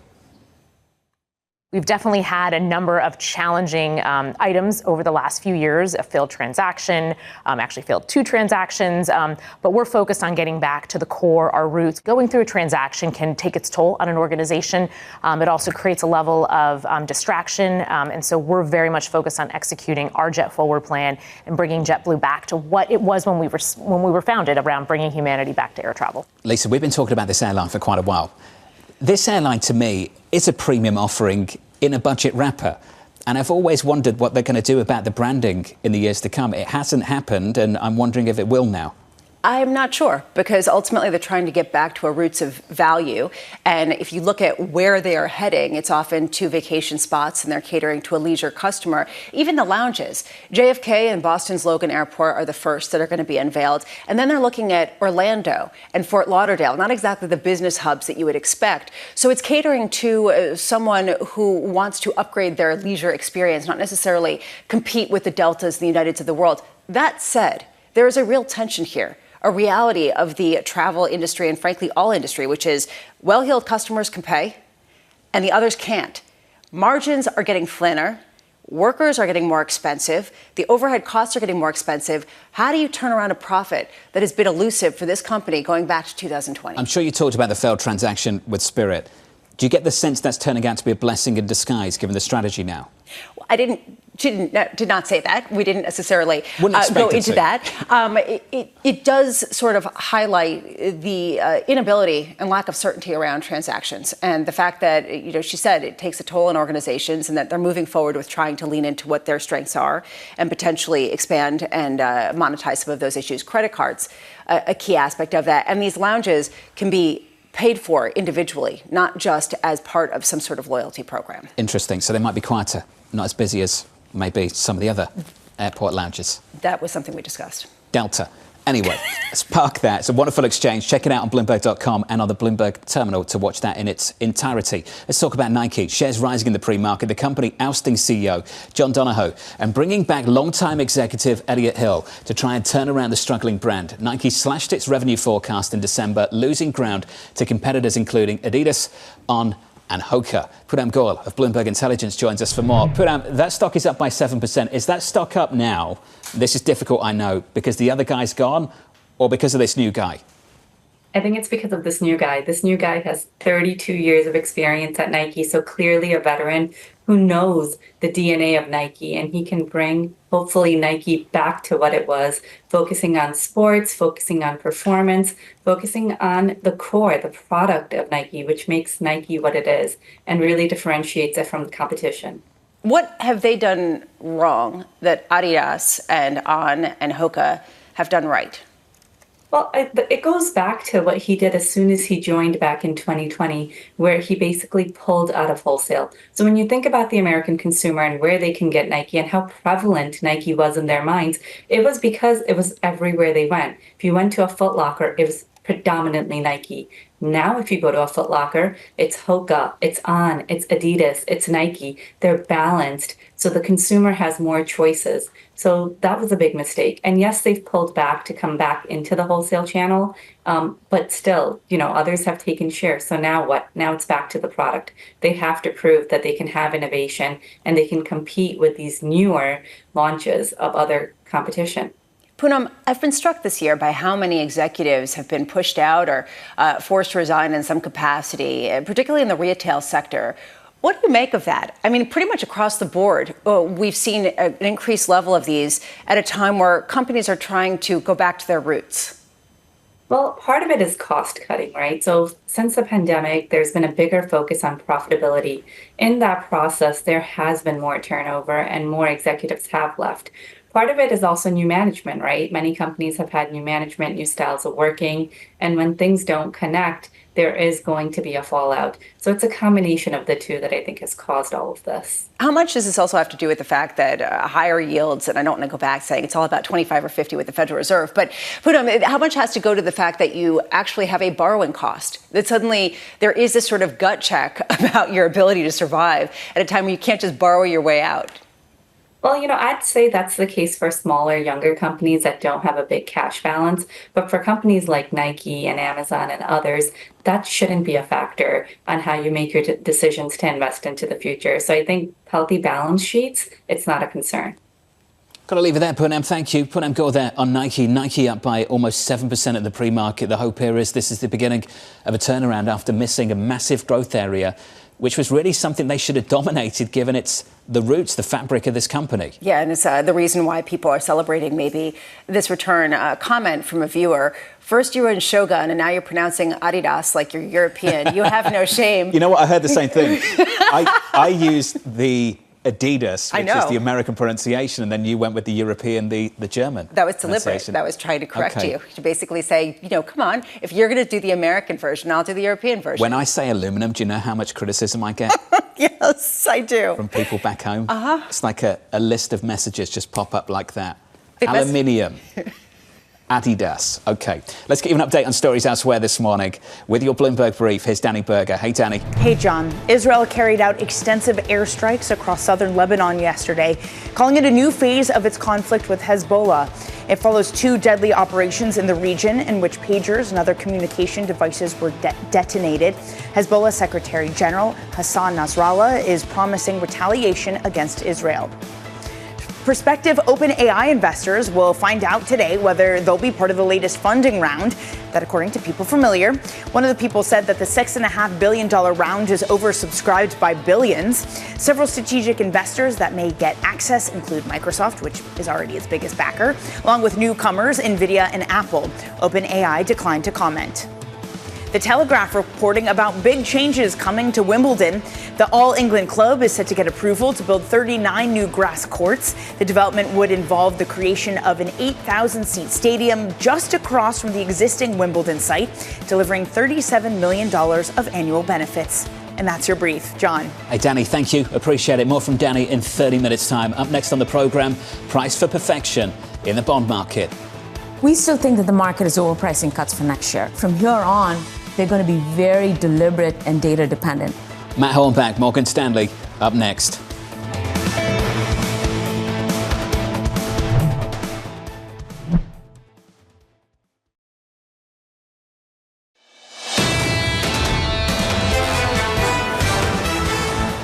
So Mike Verrone of JP Morgan nailed this call for this week at the Federal Reserve. He was looking for 50, he got 50. He's looking for another 50 at the next meeting in early November. He says it's contingent on further softening in the two jobs reports between now and then. That's actually becoming it's sort of a splitting the Wall Street type of moment. But you're seeing this among a number of banks. They're saying it doesn't take much to get this Fed to move more aggressively, to get back to neutral more quickly, which is the reason why you've got JP Morgan and you've got Bank of America both calling for 75 basis points more of cuts so far the rest of this year. If you're just joining us, welcome to the program. Plenty more on that discussion in just a moment. Equity futures at the moment negative by a third of 1% on the S&P. Yields are higher by 2 basis points on a 10-year, 373.38. Under surveillance this morning, price for perfection in the bond market. We still think that the market is overpricing cuts for next year. They came into the meeting thinking that they want to move away from restrictive policy and to front load some of those cuts. But from here on, they're going to be very deliberate and data dependent. The front end is going to continue to offer a lot of value for investors to park their cash in. So here's the latest in the bond market. The front end anchored, long bond yields backing up over the past few sessions as markets begin to embrace a soft landing in a much bigger way. Matt Hornbach of Morgan Stanley writing, Powell emphasized the FOMC's commitment to being data dependent and being nimble. We see a string of 25 basis point cuts through mid-2025. The Fed has not fundamentally changed its view on the economy. It remains healthy. Matt Hornbach joins us for more. Matt Hornbach, do you still believe this economy ultimately remains just that, healthy? Well, John, that's certainly our baseline view. And I would just say, I'm not sure that this was a front loading of rate cuts. I think that the way that Chair Powell had to sell this to the committee is that they really should have cut rates in July by 25 basis points. They opted not to do that. And so this was really a catch-up cut. And that's what you see, I think, reflected in the dot plot as well. It's probably the case that 2 of the 19 FOMC participants did not want to cut rates 50 basis points at this meeting. You could also make the argument that an additional 7 did not want to cut 50 basis points at this meeting. And so the way that I think they all had to buy into this is that, look, we probably should have cut rates by 25 basis points in July. The data that we received subsequent to that meeting made the case that we should have done that. We didn't, but we're going to catch up now, and we're going to deliver a 50 basis point rate cut, and that ultimately is just 2 25s 6 weeks apart. And then they're just going to continue to focus on that type of pace, unless, of course, we're wrong on the health of the economy and the labor market deteriorates further. Much of what you said, Matt, of course, echoed in the news conference with Chairman Powell. We heard it a few times when he said words like recalibration, when he went out of his way to suggest that ultimately that 50 basis point move doesn't set the tone. It's not going to be the pace of this rate cutting cycle. We've had a few bond investors, Matt, come on the programme and make the suggestion that maybe this bond market is now fully priced for rate cuts from here, that perhaps you can't get much more of a rally. The bigger part of the move is behind us. Matt, I'd love your thoughts on where we're priced at the moment, just in terms of the dot plot, and whether the Fed's rate path, you'd consider it to be the ceiling for rates or the floor. How do you think about that? Well, the Fed's dot plot has an unfortunate history of not being right very often. And I think investors are aware of this. And so when we compare the market price to the dot plot, we have to understand that the market price incorporates both expectations of investors, which tend to be determined by the dot plot, or at least guided by the dot plot. But investors also would be the first to admit that those expectations change often. So we look at the market price relative to the dot plot as evidence of a risk premium. You know, if you ask investors if they're wrong, which direction are they likely to be wrong? And most, I think, would tell you today that if their expectations for a string of 25 basis point rate cuts don't play out, that it's likely to be that the Fed moved more aggressively back towards neutral. You know, what's in the market price, John? You asked me this. I think, to me, the market is pricing that the average outcome of all possible scenarios is one in which the Fed moves more quickly back to neutral, and in doing so, helps the economy avoid a hard landing. Does this make you less inclined to buy long bonds then? Just simply because, all things being equal, that would potentially keep inflation more significantly in the system and growth more prevalent? Lisa, I think it's probably going to take more than a string of 25 basis point rate cuts to change the economy in the near term. Again, policy operates with the famously long and variable lags, and I think just the performance of the economy over the past 12 months has shown that in spades. The Fed began hiking rates in 2022. They did so quite aggressively. We really haven't seen the economy slow to a notable degree until very recently, when labor market data has disappointed to the downside. So I think it will take some time for these rate cuts to impact economic activity. And so, you know, the Fed may not be on a preset course, as they like to say, but neither is the economy. The economy is not on a preset course. We have to monitor the data as frequently and as carefully as the Fed do from month to month. One of the most confusing aspects of this entire narrative is what happens with the dollar. If you push it through the FX channel and you start to look at whether you do see a correlation with further rate cuts and dollar weakening, it starts to break down when you start to look at growth differentials, when you start to look at what's going on in Europe, what's going on in China versus what's going on in the U.S. How do you understand that at a time where people are heavily positioned to dollar weakening going into year end? So, Lisa, I think this is where you have to keep an eye on not just rate differentials, which are famously known for working in some periods and not working in others. You need to also look at what the story in the rate market is suggesting. And how I interpret that story is, at the moment, the market is still pricing for a soft landing based on the idea that the Fed moves a little bit more quickly back to neutral than perhaps they thought 6 months ago. But if that's not right, if we actually end up moving into a hard landing scenario where the Fed almost certainly would have to take monetary policy into accommodative territory, that's a different environment than currency investors have been thinking about over recent months. And so I would say that if the terminal rate pricing for the Fed moves significantly below this 2.75% to 3% range, then the dollar should behave much differently than it has up until this point. You know, by the same token, if the terminal pricing for the Fed moves back higher, where maybe the Fed doesn't have to cut all the way back to 2.75 or even 3%, then I think the dollar will benefit in that environment. As interest rates move higher, we think the dollar would probably move higher again. But we're right on that fence. And so currency investors, we're advising them to be very, very careful about how they position in the dollar today. Matt, 20 years ago, there was a young man called Matt Hornbach trading JGBs out of Japan.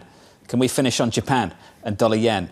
Matt, what do we do with dollar yen here? Big breakout today, back to 144. How are you thinking about that particular currency pair? Yeah, well, aside from my standing recommendation for everybody that has not been to Japan to go now, while the yen is still very cheap, I would say, this is an interesting moment for the Bank of Japan. You know, they've had a long history of hiking rates into global slowdowns. And therefore, they've had to quickly stop hiking rates. They find themselves at a similar period of time. I think Governor Ueda made it clear in his press conference remarks that he does have an eye on the U.S. economy. If the U.S. economy does slow more quickly and dollar-yen likely continues to move lower, then maybe the bank doesn't have to continue to raise interest rates. I think so. The movement that we saw just overnight in dollar-yen was primarily related to the idea that this was a bit of a surprise. I don't think many investors expected him to be quite as dovish as he sounded today. Matt, you're awesome. It's good to catch up. Appreciate your experience, as always. Matt Hornbach of Morgan Stanley.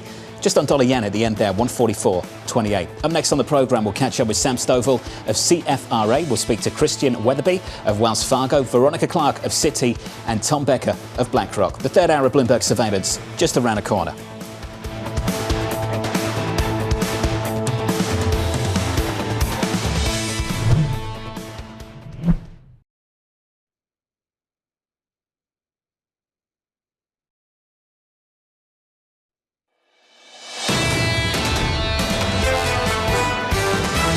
I think one thing is clear.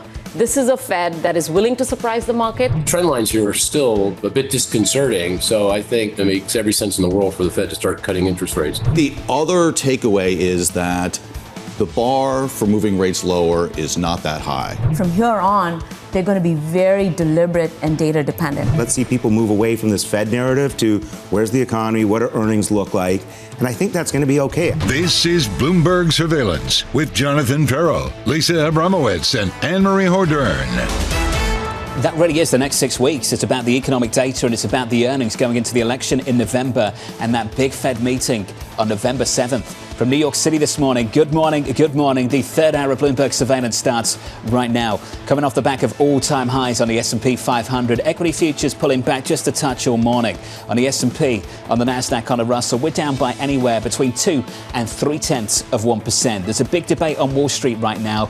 Are we fully priced in the bond market? Do you look at the Fed rate path implied by the dot plot as a ceiling for rates or a floor? Or as Matt Hornbach of Morgan Stanley puts it, if they're wrong, in which direction will they be wrong? And they have a history of being wrong. And ultimately, this is the reason why when we start the next earnings season, that's going to be very much in focus.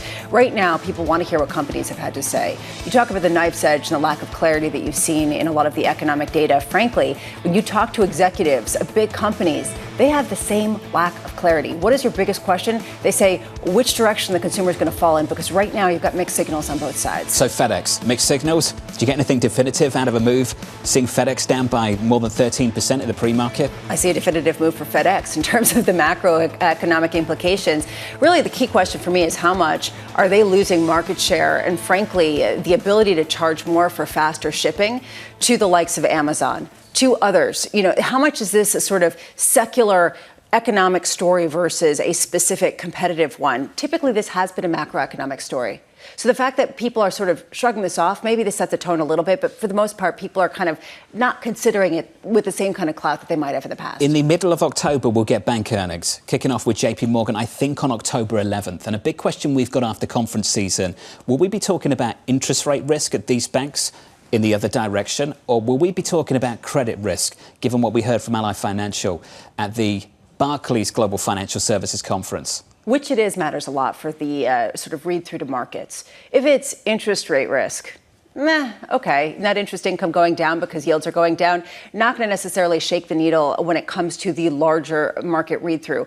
Credit is different, and we saw that with Ally Financial, which is not a major financial institution, but the fact that they came out and raised questions about rising delinquencies and the health of the credit in consumers, you hear more of that from some of the majors, that could resound pretty loudly across the entire market. That's the outlook for earnings. Typically, we're not interested in the palace intrigue of the White House or anything like that. This week I really am around the Federal Reserve. What happened at that two-day FOMC meeting? Did Chairman Powell come in, bang the table and say, we're going 50, we need to catch up? The Fed speak that starts today and continues next week. I think if you get some interviews with some Fed officials over the next few days, I think it's a lot of questions to ask. And it begins with the Philadelphia Fed President, Patrick Harker, a little bit later on in an address at about 2 p.m. Eastern Time. In an ideal world, it would be great if they could answer this question. How much did the committee feel bullied by the fact that the market had moved completely and priced in a 50 basis point rate cut at this meeting, indicating that they would be sort of more consensus if they went with that position at the meeting this week? And how much of that pricing came from some articles that may or may not have been encouraged by the Federal Reserve Chair himself, Jay Powell? Yeah, exactly. That's exactly where I was going. Yeah. And that is sort of one key question that we are never going to answer probably, but is ultimately the issue that people are looking for. What do they look for in terms of tea leaves for what they do on November 7th? I mean, frankly, anyone's guess at this point, but for a lot of reasons. But, do they look toward the 2-year yield? Do they look toward rhetoric out of just Jay Powell? How about everybody's? Or do they look for articles released during the quiet period that may or may not have been influenced by a certain... I think we know what happened this time around. We just cut interest rates by 50 basis points this week, with jobless claims delivering a massive downside surprise, still in the low 200s. It was a recalibration, John. It was a recalibration. I heard that on repeat. It was a recalibration. I love what Bank of America credit analyst said. This was the most demanded Fed cut since the early 1980s, given how far the front end of the Treasury yields had fallen. This feels like a Fed that craves to be on the right side of the market. So then it goes to the question of how do you get that market to cooperate at a time where there are a lot of mixed signals? And herein lies the question around some of the messaging. Credit spreads are tight and equities are at all-time highs. Equity futures pulling back from those levels this morning. We're down 0.2% on the S&P 500. Yields a little bit higher once again by a basis point or two. The 10-year 3.7319. Coming up this hour, we'll catch up with Sam Stovall of CFRA as stocks come off record highs. Christian Wetherbee of Wells Fargo as FedEx slumps on a grim 2025 outlook. And Veronica Clark of Citi on why she disagrees with the Fed on recession risk. We begin with the big issue. Stocks stalling at all-time highs as Fed rate cut euphoria begins to fade. Sam Stovall of CFRA saying, we remind investors that wanting has traditionally been more profitable than having. In the average 12 months between the last rate hike and the first rate cut since 1990, the S&P 500 gained an average 17.7%. In the 6 months after, the S&P gained an average of only 2.2%. Sam joins us now for more. Sam Stovall, is this time different? Good morning, Jonathan. Well, when you have to look at the averages, you have to, like leaves of an artichoke, sort of peel to look at the heart of the matter. And if you're dealing with the S&P 500, then yes, you actually have several times in which the market did fairly well. But at the same time, there's a relatively equal number of bear markets that ensued: 1990, 2001, 2007, 2020. So essentially the question now, as Lisa was raising, was, is this truly recalibration, or are we simply improving the likelihood of avoiding a recession? Sam, this is the answer from Brian Bowski of BMO. It's raised his price target to 6,100 in the last 24 hours. This is a quote from him. We continue to believe a soft landing is the most likely economic scenario, which makes the current environment most comparable to the mid-90s. He goes on to say this: a period where the index was able to sustain a greater than 20 times multiple for several years. Sam, can you tell me how you're thinking about multiples on this equity market and whether we can sustain these kind of levels? Well, I do think that we are headed for a soft landing. Our economists are projecting 2.7% real GDP growth for this year, 2.2 for next year, 2.0 for 2026. And investors continue to believe that the U.S. is the best place to be investing at this point. I think, however, that when you do talk about valuations, yeah, you have to sort of tiptoe around that. Right now, the S&P is trading at a 33% premium to its 20-plus year average forward PE ratio. Tech is trading at a 55% premium, but let's remember, it's down from 78% premium in mid-July. So I think we're going to have to see some better than expected earnings reports ahead. And also, I think a lot of tech analysts are justifying the shorter term PE ratios based on the fact that they're now beginning to look to 2026 earnings. You pointed to the fact that we need some earnings outperformance. We didn't get that from the likes of FedEx. And a real question for a company that traditionally has been an economic bellwether. Why is this time different? Why are people dismissing this as an idiosyncratic story rather than a tell on the consumer? Well, certainly FedEx being a transportation company, and those who do hearken back to the Dow theory that you need the transports to be able to confirm whatever move is made in the industrials, that is a concern. I think when you look also to Q3 earnings estimates, on June 30th, the street was looking for a little more than 8% growth, but now it's about 5.5% growth. Granted, you had some of that forward earnings growth taken away with the better than expected Q2 results. So when you look to the full year this year and next year, those numbers really didn't move too much. So I would tend to say that this Q3 earnings reporting period will be very important and pivotal to where the market goes from here. You pointed to this statistic that after the first Fed rate cut, typically stocks don't perform as well as they did in the prior 12 months.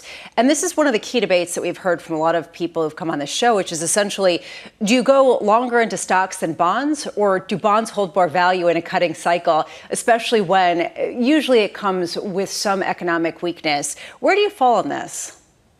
Well, the right answer to most financial questions is that depends. Depends on whether you believe that a recession is around the corner. If you do, well then, which we don't, then you really want to be focusing more on bonds as a ballast for your portfolio, as a way to maintain the value of your portfolio. We believe that we're headed for a soft landing, so our belief is that you don't want to be adding too dramatically to the longer bond at this point, because we expect it to average about 360 in 2025. So not much lower than where we are right now. Our belief is yes, you're probably going to be seeing some softness in the month ahead because seasonal activity, September and October are the two negative months during election years. And October traditionally has about 35% more volatility than the other 11 months of the year. But we typically see end of election year euphoria once the uncertainty has risen. So over the next month or so, I would say some of the more conservative areas like gold, which has traditionally done fairly well 1 month after the start of a new rate cutting cycle. Okay, let's go there. You mentioned gold, so I can talk about it without being accused of being a perpetual gold bug, which I'm not. But there's a question of what the message is that gold is sending. Is it related to inflation? Is it central bank buying and debasement of the dollar? Is it a fiscal hedge? What's sort of the read-through for you? Well, I would say primarily it's because of the lower interest rates. When you have gold basically pays no dividend. It costs money to store. And because of the last 6 rate cutting cycles since 1990, we had bear markets occur 4 times within 12 months, then, yeah, it is a store of value and nervousness as well. So, companies like Royal Gold, like Newmont Mining, we think should do fairly well in the period ahead. And typically in the very short term, they continue to advance as the uncertainty remains. Sam, we've got to leave it there. It's got to catch up. Sam Stovall there of CFRA, with equity futures recovering somewhat, down about 0.1%. And looking ahead to earnings season there, a few dates for you. October 11th, that's when earnings from JP Morgan comes out. 1 week later, October 18th, that's when numbers come out from Ally Financial. The reason we keep talking about those two names, a week or so ago, we had the Barclays Global Financial Services Conference. And at that conference, we heard from 2 speakers. Dan Pinto of JP Morgan making the point that maybe analysts were a little bit too optimistic about earnings, given the rate path. And then we heard from Ally Financial warning about what was happening in the auto lending book at that company. And we both asked the same question. What's going to dominate earnings season for the financials in the next month or so? Is it going to be credit risk or interest rate risk? The fear in markets is that it's credit risk. And what was interesting to me is JP Morgan's the biggest bank in the United States, arguably in the world, when it comes to international payments. A real question here about credit quality that you're seeing at some of the smaller players. The fact that Allied, that sort of was the real question highlights that. Equities right now down 0.2% on the S&P 500 with an update on stories elsewhere this morning. With your Bloomberg Brief, here's Danny Berger. Hey, Danny. Hey, John. The infamous 3 Mile Island nuclear plant in Pennsylvania will return to service in 2028 and sell all of its output to Microsoft. It currently has 2 closed units, one shut a half-century ago after the worst U.S. nuclear accident in history. Constellation Energy will reopen the other reactor, which shut in 2019 because it couldn't compete economically. Microsoft agreed to purchase the energy for 2 decades to power its AI boom. It declined to disclose financial terms.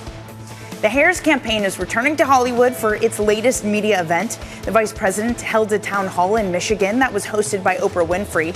Celebrities like Julia Roberts, Jennifer Lopez, and Chris Rock joined Americans sharing experiences with gun violence and abortion restrictions. Harris said she hopes to be a unifying president, repeating promises to boost small businesses, sign an immigration bill, and restore federal abortion rights. China has begun cracking down on illegal medicines similar to diabetes and obesity treatments like Ozempic and Wegovy. The gray market has been catering to growing demands for such treatments during a global supply crunch. Knockoffs of the popular medications have been sprouting up around the world as these companies struggle to keep up with unprecedented demand. That's especially the case in China, where Novo Nordisk said it would limit sales. And that's your brief, John. Danny, thank you. We'll catch up with you again in about 30 minutes' time. I think you said something about supply chains in China earlier on. Fake Ozempic. Yeah, well, scary stuff. Does it make you grow another arm? I mean, seriously, especially given some of the side effects of even the name brand things. Can you imagine what some of the side effects are of some of these other? Not good. The good news is that they're trying to clamp down on it. That's the good news. Yeah. The bad news is that this has been a problem for a long time. Which is a reason why increasingly supply chain security is going to be a question, not just for international government agencies, but also for companies. How do you get away from trying to be either the subject of counterfeit theft, people knocking off your product and giving it a bad name, and B, how do you make sure that all of your sourced materials are okay and are actually what they say they are? We've got some stocks to get to. Up next on the programme, the morning calls. Plus, we'll catch up with Christian Wetherbee of Wells Fargo as FedEx falls on a weak outlook. That stock is getting absolutely slammed. The broader equity market better than okay. Your S&P 500 coming into Friday at all-time highs. On the Russell, the small caps on a 7-day winning streak. The longest daily winning streak for the Russell, going back to March 2021. From New York, this is Bloomberg.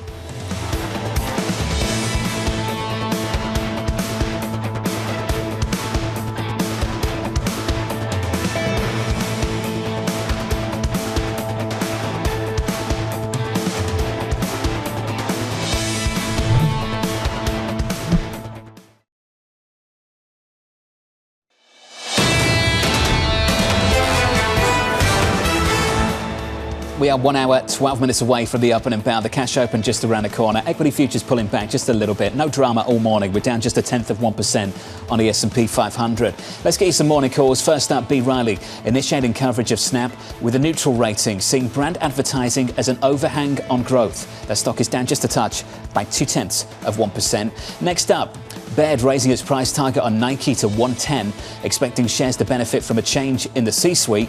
We're up there by almost 8 full percentage points in the pre-market. And finally, Morgan Stanley downgrading FedEx to underweight, pointing to disappointing results and future headwinds. That name is down by more than 13% this morning. Let's stick with FedEx. Christian Wetherbee of Wells Fargo maintaining his equal weight rating and $300 price target, writing, Express fundamentals are under pressure and we see risk for another guidance cut, which may overhang shares. Christian joins us now for more. Christian, welcome to the program. Let's talk about that very real risk. Are you suggesting that maybe those cuts aren't deep enough? Yeah, we are. If you look at what they did in the first quarter, they missed numbers and seasonality by more than $1 per share on earnings, and the company cut their guidance at the midpoint by only 50 cents. We know their fiscal second quarter, which we're in right now, is going to be under some pressure as well because of a couple of dynamics with the U.S. Postal Service contract leaving, as well as a calendar shift moving Cyber Week into their third quarter. So we do think that they're putting a lot of emphasis on the back half of the year and really looking for an improvement in the industrial economy to be able to fuel that. And we're a little bit skeptical. Christian, you mentioned the comps there. The holiday shopping period's a little bit shorter. Does that make a big difference to this company? So I think there's some puts and takes. So obviously a shortened holiday season creates a little bit more of a frenzy of activity. That can be expensive for them to manage. So something we're watching. That being said, they've also implemented the largest demand surcharges, peak demand surcharges that we've seen over the course of the last many years. And I think that has the potential to offset it. So you could have a decent amount of revenue coming from those surcharges to try to help offset the costs. Christian, how much is this a broader macro issue where consumers are just not willing to pay to get things more quickly? And how much is it that they've gotten spoiled by Amazon Prime and Walmart Plus and all these other subscription services that enable them to get some of those delivery perks without paying more? I think that has been a sort of long-term headwind that we would expect to see continue, that the consumers just are not sort of educated to pay for the shipping, pay a premium for that premium shipping that they all come to expect. And so I do think that that's a longer term headwind that we would continue to see. I think what we saw in the quarter was probably a little bit more focused on international mix shift, where we are seeing more volume moving into their economy products, which come at a lower revenue per unit. So that had been probably the bigger issue. Volume overall didn't miss by all that much. So we had this mixed trade down that was probably a bigger piece of the overall problems that they had in the quarter. So a little bit of that longer term e-com issue and the unwillingness to pay, but I think it probably was a bit more of this mix and a little bit more internationally focused. Christian, you used a phrase there. I'd love you to explain it. Educated to pay more. Is that just not advertising well enough, not targeted, not sold? What does that mean? Well, I mean, I think that what it really means is that the customer of FedEx or UPS is really the retailer, and then ourselves, those who consume e-commerce, are customers of the retailer. And there is a little bit of a disconnect between what ultimately FedEx and UPS charge the retailers and what we see as consumers of the product. And so I think a lot of folks just don't understand what it costs ultimately to move these goods and move them as quickly as they have gotten accustomed to. So I think that's really one of the aspects to it. We have thought over the years that FedEx and UPS could do a little bit better job getting connected with the consumer. There's an enormous amount of data that both companies have on what we consume on a regular basis. And I do think there could be some better connections, better education there. But the reality is the customer base is the retail player. And it's a little less clear to us consumers where that shipping cost is being embedded. Is it the price of the good? Are we paying for shipping? Are we not paying for shipping? So I think that's the disconnect that we see to some extent. That's fascinating, Christian. I'm just wondering, typically this is a name that has a macroeconomic read, a sense of what's going to happen with consumers and what their willingness is just to spend more generally. Is this time different based on some of the trends that you were talking about? You know, it is and it isn't. You're absolutely right. This is a macro bellwether. And when we see that is quite volatile historically. And so when we see slowdowns, particularly in the industrial economy, we do tend to see earnings falter for this company. I think there is that. I don't want to understate that. The reality is we have seen some overall weakness in industrial activity. That showed up actually a little bit more pronounced in the company's freight trucking business that ended up missing volume expectations by a decent amount. And we are seeing that across other parts of our coverage where industrial shipping activity has been slower. So I do think that there is a connection to some degree, and we have to be careful for that. You know, part of the risk that we see in the second half guide that the company has put out there is they're assuming an acceleration in macro activity. And while we're hopeful that we will see that, it's a little hard to underrate at this point. Christian, let's talk about your rating at the moment. It's an equal weight. It's a price target of 300. 300 is where the stock closed yesterday. We trade at 260 right now. So if I mark to market your call, it now looks like a buy with a price target of 300. What gets us back to 300? We talked a lot of the negatives. What are the positives here that help this stock? Yeah, I think there's a couple of things here. So, and probably the biggest one is the potential spin of that freight trucking business that I mentioned before. If you look at FedEx from a sum of the parts perspective, their freight LTL business would be, in theory, significantly more valuable from a multiple basis based on where the peers are trading now than the overall parcel piece of this business. And so I think as we get closer to a decision around the spin, the company has said they'll let us know by the end of the calendar year. And given the weakness that we're seeing in some of the other pieces of the business and the stock being under pressure, we think the likelihood of that spin is actually growing. And that's why we maintain the $300 price target, because if we are assuming more value coming from that potential spin, we could keep the multiple a little bit higher anticipating that. So I think we're watching very closely to see where ultimately we shake out following what's going to be a very turbulent start to the day today to get a sense of what the real value here is. But ultimately, at the end of the day, the big upside potential could come from a spin towards the end of the year of that freight business, which we think could be valued between 30 and 35 billion, obviously capturing a significant amount of the company's current equity valuation. Interesting. This was sharp. Christian, let's do it again soon. Great. Christian Wetherbee there of Wells Fargo. On the latest with FedEx. FedEx down by something like 13% through most of this morning. Closed at 300 yesterday. It's down to about 260. We heard the sort of like the upside risk there at the end of the conversation. The downside, the very real risk of another downgrade at some point for this company. Very much so, especially because this, from their own projections, this isn't necessarily the worst of it in terms of how much they could further cut their forecast this year. And it has to do with structural issues as well as what we've heard from a lot of consumers, particularly at the lower end of the income sphere. So FedEx getting hammered. Now, I want to pause. Just picture this. You're Citi. You're an economist at Citi. You think recession risk is high. You think this Fed should go 50. At one point, you think it will. And then the data comes in better than expected. And the Fed doesn't guide you towards 50. So you cut your expectations from 50 to 25, and then they go 50. How are you feeling? Pretty angry, pretty defiant, and frustrated that things are not sort of the way that they have been in the past. But, you know, I'm not at Citi. Somebody else is, and we'll be talking to them. We'll get to an angry, defiant Veronica Clark in just a moment. Veronica's not angry. I'll talk to her in just a second alongside Tom Becker of BlackRock. Looking forward to this from New York. This is Bloomberg.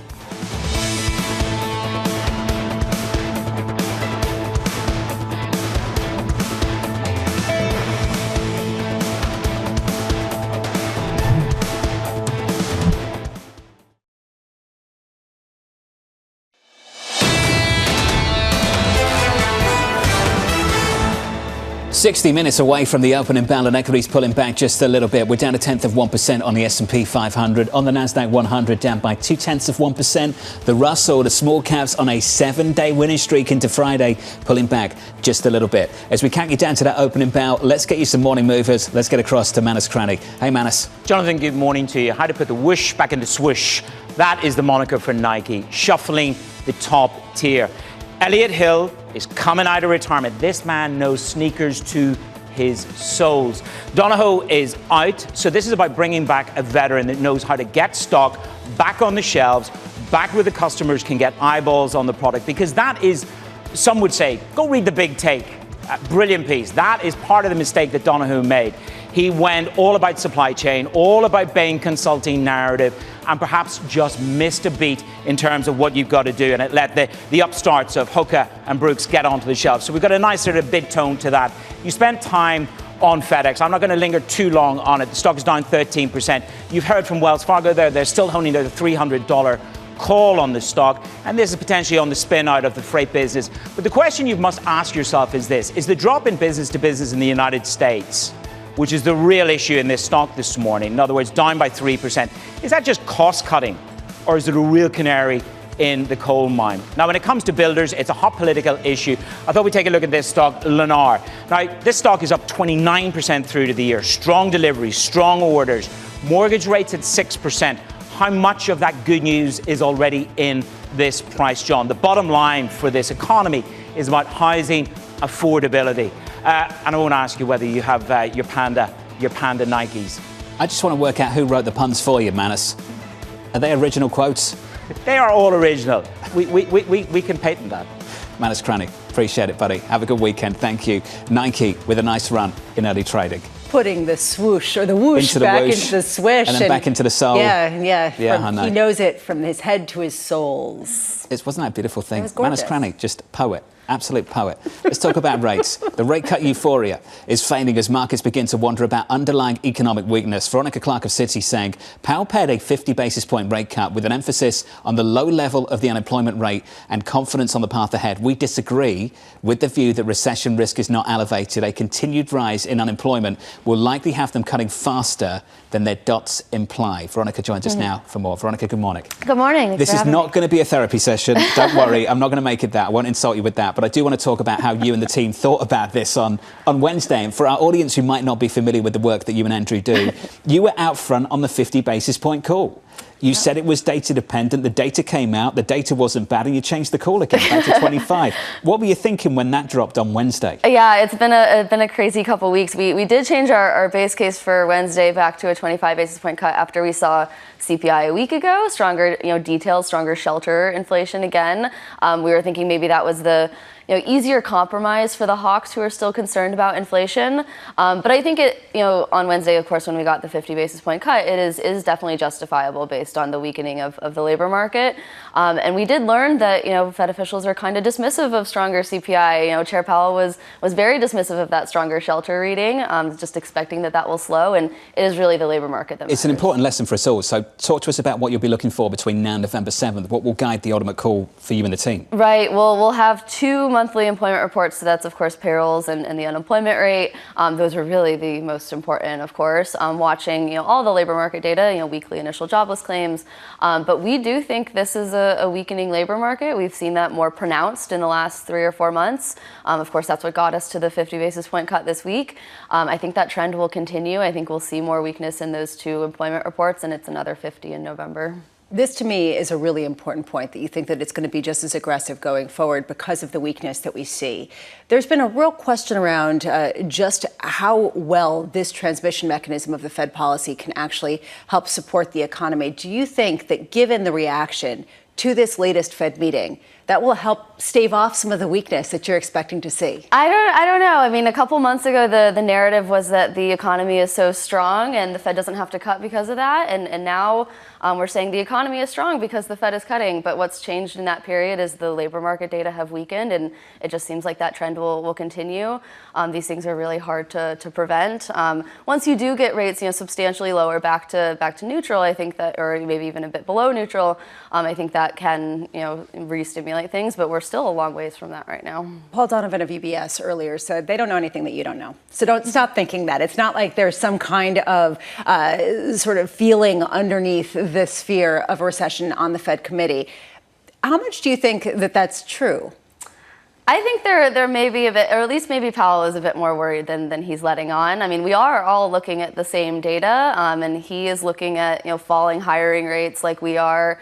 Maybe some early signs that there are actually a pickup in layoffs. The transitions for the last couple months of people moving from employed to unemployed have actually increased, the highest since 2016.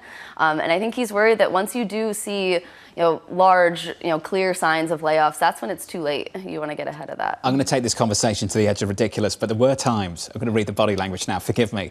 There were times in that news conference where it felt a little bit performative.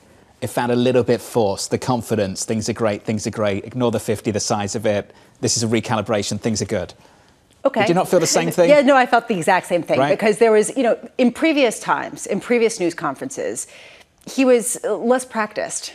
He fumbled more. He didn't seem to have the same kind of, polish in the same kind of way. This was someone who was acting as a lawyer, which was the reason why that Kit Jukes comment was so interesting earlier this week. This was someone who was making a case more than, say, delivering a message that was his true message. It felt like a performance. Let's get back to race. Okay, we can park that. Just wanted to get it out there. It's out there now. Okay, let's get back to race. Lisa and I were talking about this earlier, about how you view the rate cut path implied by the dot plot from here, whether that's a ceiling or a floor for interest rates. And Matt Hornbach of Morgan Stanley framed it better than I could. He said, if they're wrong, how are they wrong? And I think what you're ultimately saying is we should consider that a ceiling for rates because they're going to get back to neutral quicker than they think. Right, yeah, absolutely. The last couple, summary of economic projections has almost felt like a marking to market. This is where the market already is in terms of rate cuts. It's also a marking to market in terms of the unemployment rate. Obviously, they had to raise that this week. And we're always, of course, first and foremost, basing our Fed view on where we think the data are headed. And we don't think the data are going to evolve in a way that's consistent with that SEP, and they're going to have to do more. How much do you think that the reaction function of the Fed is biased toward bigger cuts? I mean, how much do you think that that's what this signaled rather than they wanted to start big and then move gradually? I think it's a pretty low bar to get some more larger cuts. We are very far from neutral. Powell has said a number of times that there's ample room to be cutting if something goes wrong. And you do want to quickly get back to neutral in a weakening labor market, not get back to neutral a year from now. So median dots did this for this year and next year. The long dot did this. came up just a touch. How are you thinking about that long dot? Yeah, it is interesting. I do think there is that sense in which maybe neutral rates, at least nominally, are a bit higher. We wouldn't disagree with that. Somewhere What's your around, number? Yeah, 3.5%. I think that's probably fair. We essentially have them getting back to there, like a 3% kind of terminal rate. And I think that's fair. I would worry that, even if that is a neutral rate, maybe they have to get a bit below neutral even. Paul Donovan of UBS came out and said, what did the higher rates achieve? Not a whole lot. What do lower rates achieve? Even if you go back to below neutral, what are we stimulating? Yeah. What part of the economy? I mean, I think high rates did achieve, bringing inflation down. I think, mission accomplished in a sense in that way. Yeah, we saw housing slowing. We should see shelter inflation slowing at some point because of that. Demand, of course, is much weaker. But of course, that also means that there has been this increase in unemployment. You would expect lower rates to eventually, re-stimulate sectors like manufacturing or housing, but it will probably take a couple quarters to see that, I think. What did Paul call rents? The fantasy of OER. Yeah, of OER. Yeah, I love that. I love the small rants, the sort of small frustrations. Everyone who didn't go with the 50 this week has got something to, get annoyed about. It's great. Veronica, can we finish on housing and the price of shelter? We've had so many different views on this, that ultimately if you unlock all that inventory, that supply, prices actually might go down as interest rates get cut. How are you thinking about the forces, this channel for interest rates to work in the housing market? Yeah, I think that is true eventually, but we're still a long way before we maybe get some kind of supply response, I think. We have seen rates coming down. Of course, mortgage rates have come down. We're watching the weekly data on mortgage applications filed for home purchases. That really hasn't picked up at all. I think the issue is that, yes, lower rates will stimulate demand for housing, but now we also have the issue of a weakening labor market and weakening consumer health offsetting that. And that might be the more overwhelming driver in the next couple of quarters. So final question, next move, size, 25, 50? 50. 50, all right. Don't change it. Veronica Clark of Citi, it's good to see you. Thanks. As always, thank you so much for your views. Let's turn to this equity market on the S&P 500. We are just a little bit softer here by 1/10%. I should apologise for talking about the performance of the news conference, Bramo, but it's what everyone's thinking. Was that just a performance in that news conference? You can apologize, and then you'd have to apologize for me too. And I'm not going to let you, because I'll tell you that, truth be told, I actually think it does matter when you take a look at how he acted in previous press conferences. I always find it interesting when they read off of a sheet. It sort of gives you a sense of what they're prepared for and what they don't want to hew too far away from. It's true. And there was a very particular message and a couple phrases he kept repeating, and that tells you about what he is trying to project and how deliberate that is. And to me, I think that is indicative. It was very, very deliberate. Equity futures then just a little softer on the Russell. The small caps pulling back just a little bit. 7-day winning streak on the Russell. The small caps having their longest run since spring 2021. Let's see if we snap that in today's session. With us around the table, joining us now, I'm pleased to say, Tom Becker of BlackRock. Tom, good morning. Morning. It's good to see you. Here. I feel like this narrative's gone back and forth for the best part of 2 years. Hard landing, soft, no landing, hard landing, soft landing. What is it now? So we've got a bit of a different view than kind of Veronica's view there. So we're still in the no landing camp. So this economy to us has been a 5 to 6% nominal economy pretty consistently for 2 years now. And so some quarters it looks like inflation's a little too hot.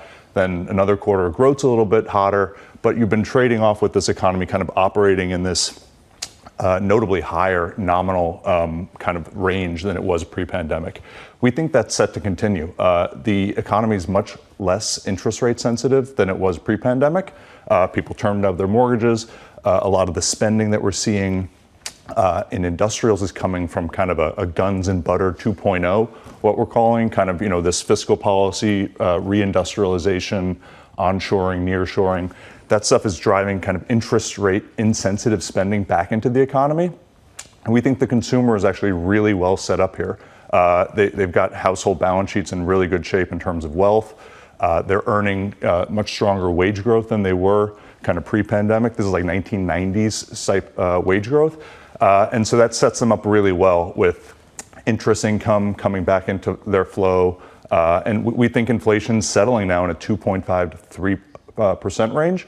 Fed seems okay with that here, but that's kind of a no landing outlook from our perspective. Can I pick out one point, the interest rate sensitivity? Is that symmetrical or asymmetrical? If we weren't sensitive on the way up, are we sensitive on the way down? So I think if you just look at when people how much time people had to term out debt, both corporate treasurers, households, you had all of 2020, all of 2021. that debt is still pretty fixed rate for a number of years here. So we don't think there's a lot of sensitivity for a lot of this spending. And that's kind of how the economy's behaved the last couple years.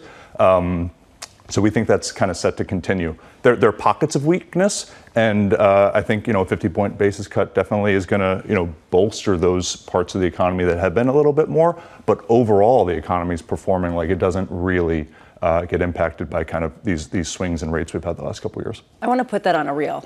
No landing, hard landing, soft landing, soft landing, hard landing, hard landing. I mean, honestly, that was absolutely That's a summary of the last 18 months. I mean, it was really absolutely perfect. It kind of brought back, flashes. This idea of the no landing is a U.S.-specific story. Yeah. I don't think that Germany is feeling no landing right now. Right. How do you sort of play the idea that the U.S. has been the dominant overweight for so long, continues to look like it's probably the strongest economy on a relative basis, yet is still at pretty high valuations?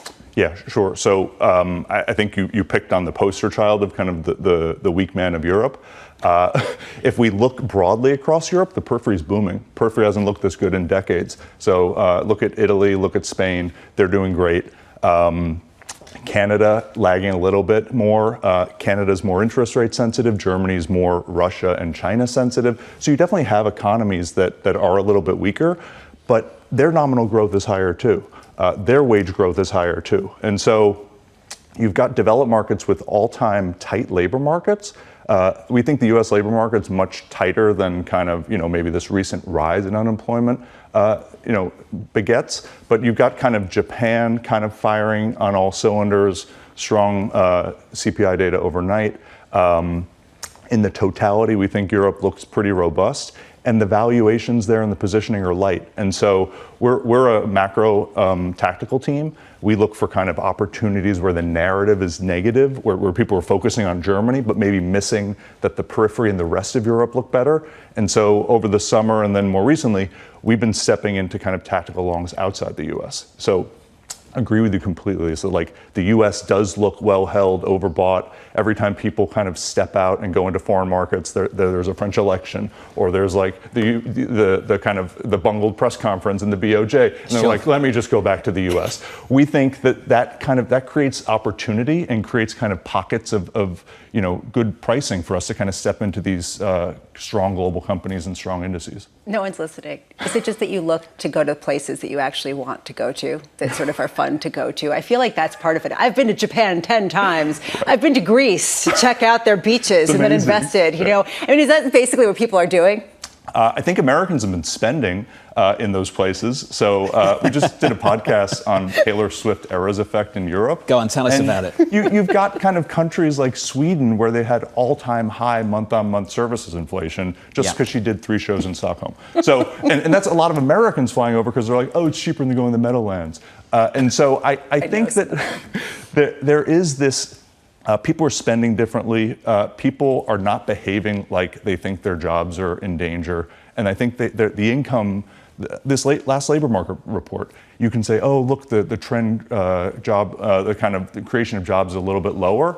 Hours are up, wages are up. And so that's money in people's pockets that they're spending. And I think in these foreign markets, nominal incomes are higher. So unemployment rates are low and people are making more than they were in the last decade. We think they're kind of going to start spending it more, and savings rates can come down in Europe, and they can kind of unlock a consumer that they haven't had for years. I heard a great line the other day, and it was borderline insulting. It was, don't invest in countries with green in the flag. And Italy was part of that story for a long time. In Europe, the way people view Europe was that Germany's strong and Italy's weak, and it's the complete opposite now on the continent. When you look to take that exposure, you alluded to it just a touch. We used to talk about it through the currency. Yeah. But now the currency's held back by developments in China and what's happening in Germany. How do you take that exposure if you just want to get exposure to Italy specifically? Yeah, so you can buy the index. That's what we do. We buy the local index, the FTSE MIB, get exposure to kind of the broad set of Italian companies. You've got banks in there, they're doing well with spreads coming in, but you've got a lot of kind of services-based companies that aren't exposed to kind of Russian gas or to Chinese exports. So that's the way we do it there. Since we're top-down macro investors, we focus on that country dimension. So we're going in the local, we separate the currency bet from the local equity market bet. And so we can be underweight dollars, but we can also be kind of long a foreign kind of local equity market. Got a question on the Bloomberg terminal from a Bloomberg subscriber. I think a lot of people might have a similar question. You keep referring to higher nominal GDP. Of course, higher prices have been a big factor in that. If you think things are going to hold up at these kind of levels, what's your outlook for inflation? Lisa's been talking about steeper curves and gold breaking out as well. What's your outlook for inflation? We think we've settled in this new higher range. So threes. 3 is the new 2. I think 2.5 to 3 here because we've had kind of a bit of a weakening after a strong Q1. But we think services inflation is going to really underpin higher inflation rates. You've got consumers consuming in a services-based economy, but you've also got a lot of structural changes. Insurance markets are kind of a multi-year repricing to kind of higher nominal valuations. Insurance rates in California going up 25, 30, 40% for households. And that feeds through into the economy. Restaurants have to raise their prices to deal with that. And so I think there are these slower moving effects that are underappreciated as people focus month on month, or, was it jet fuel this month? Was it OER this? It's like, but if you look at that slower moving kind of dynamic of sticky services inflation, it's not just the US. It's happening across all these developed markets, tight labor markets, people spending more of their wage growth, and that's feeding through to kind of sticky services inflation. So China can bring down goods inflation for a few quarters like it has, and then you're like, false dawn, we've landed. But I think then it bounces back up if you get a surprise stimulus program. Draghi, I think, a call to arms for fiscal in Europe. They always react too slow, but I think in Europe, you should think that going forward, there might be some fiscal. There might be another kind of upward surprise there. This was one of the sharpest conversations we've had this week. Appreciate your perspective. Come back soon. Super. I mean that. Thank you, sir. Tom Becker there of BlackRock. Let's take an opportunity just quickly to get you an update on stories elsewhere with your Bloomberg brief. Here's Danny Berger. Hey, Danny. Hey, John. Bloomberg Analysis has found that the 3 biggest U.S. money managers slashed their support of ESG proposals in the latest proxy voting season. It comes during continued Republican-led backlash against sustainable investing. In the first half of the year, State Street supported just 6% of environmental proposals, 7% of social ones. Vanguard voted against every single one of the proposals it reviewed. BlackRock said it voted for 4% in the 12 months ending June. That's down from 7% the year prior. Today is the day for those upgrading their iPhone. The iPhone 16 is available at stores in almost 60 countries. The device coming into a series of new colors with larger screens and an upgraded camera, but it will not come with Apple Intelligence. Customers will have to wait until the widely anticipated software becomes available in the coming weeks and months via updates. Bloomberg has learned that Johnson & Johnson is boosting its offer to settle baby powder lawsuits. Sources say that claimants could get bigger payouts and about $650 million in legal fees covered. That puts the settlement to more than $8.2 billion, up from its earlier offer of $6.5 billion. J&J maintains it's now withdrawn talc-based powders never caused cancer. And that's your brief, John.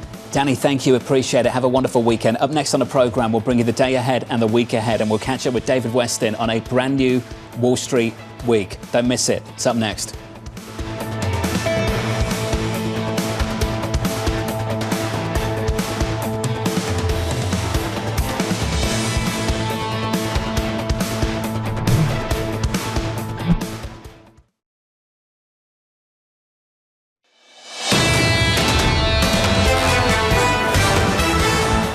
The opening bell just around the corner, about 37 minutes away. Equity futures on the S&P 500 pulling back just a little bit.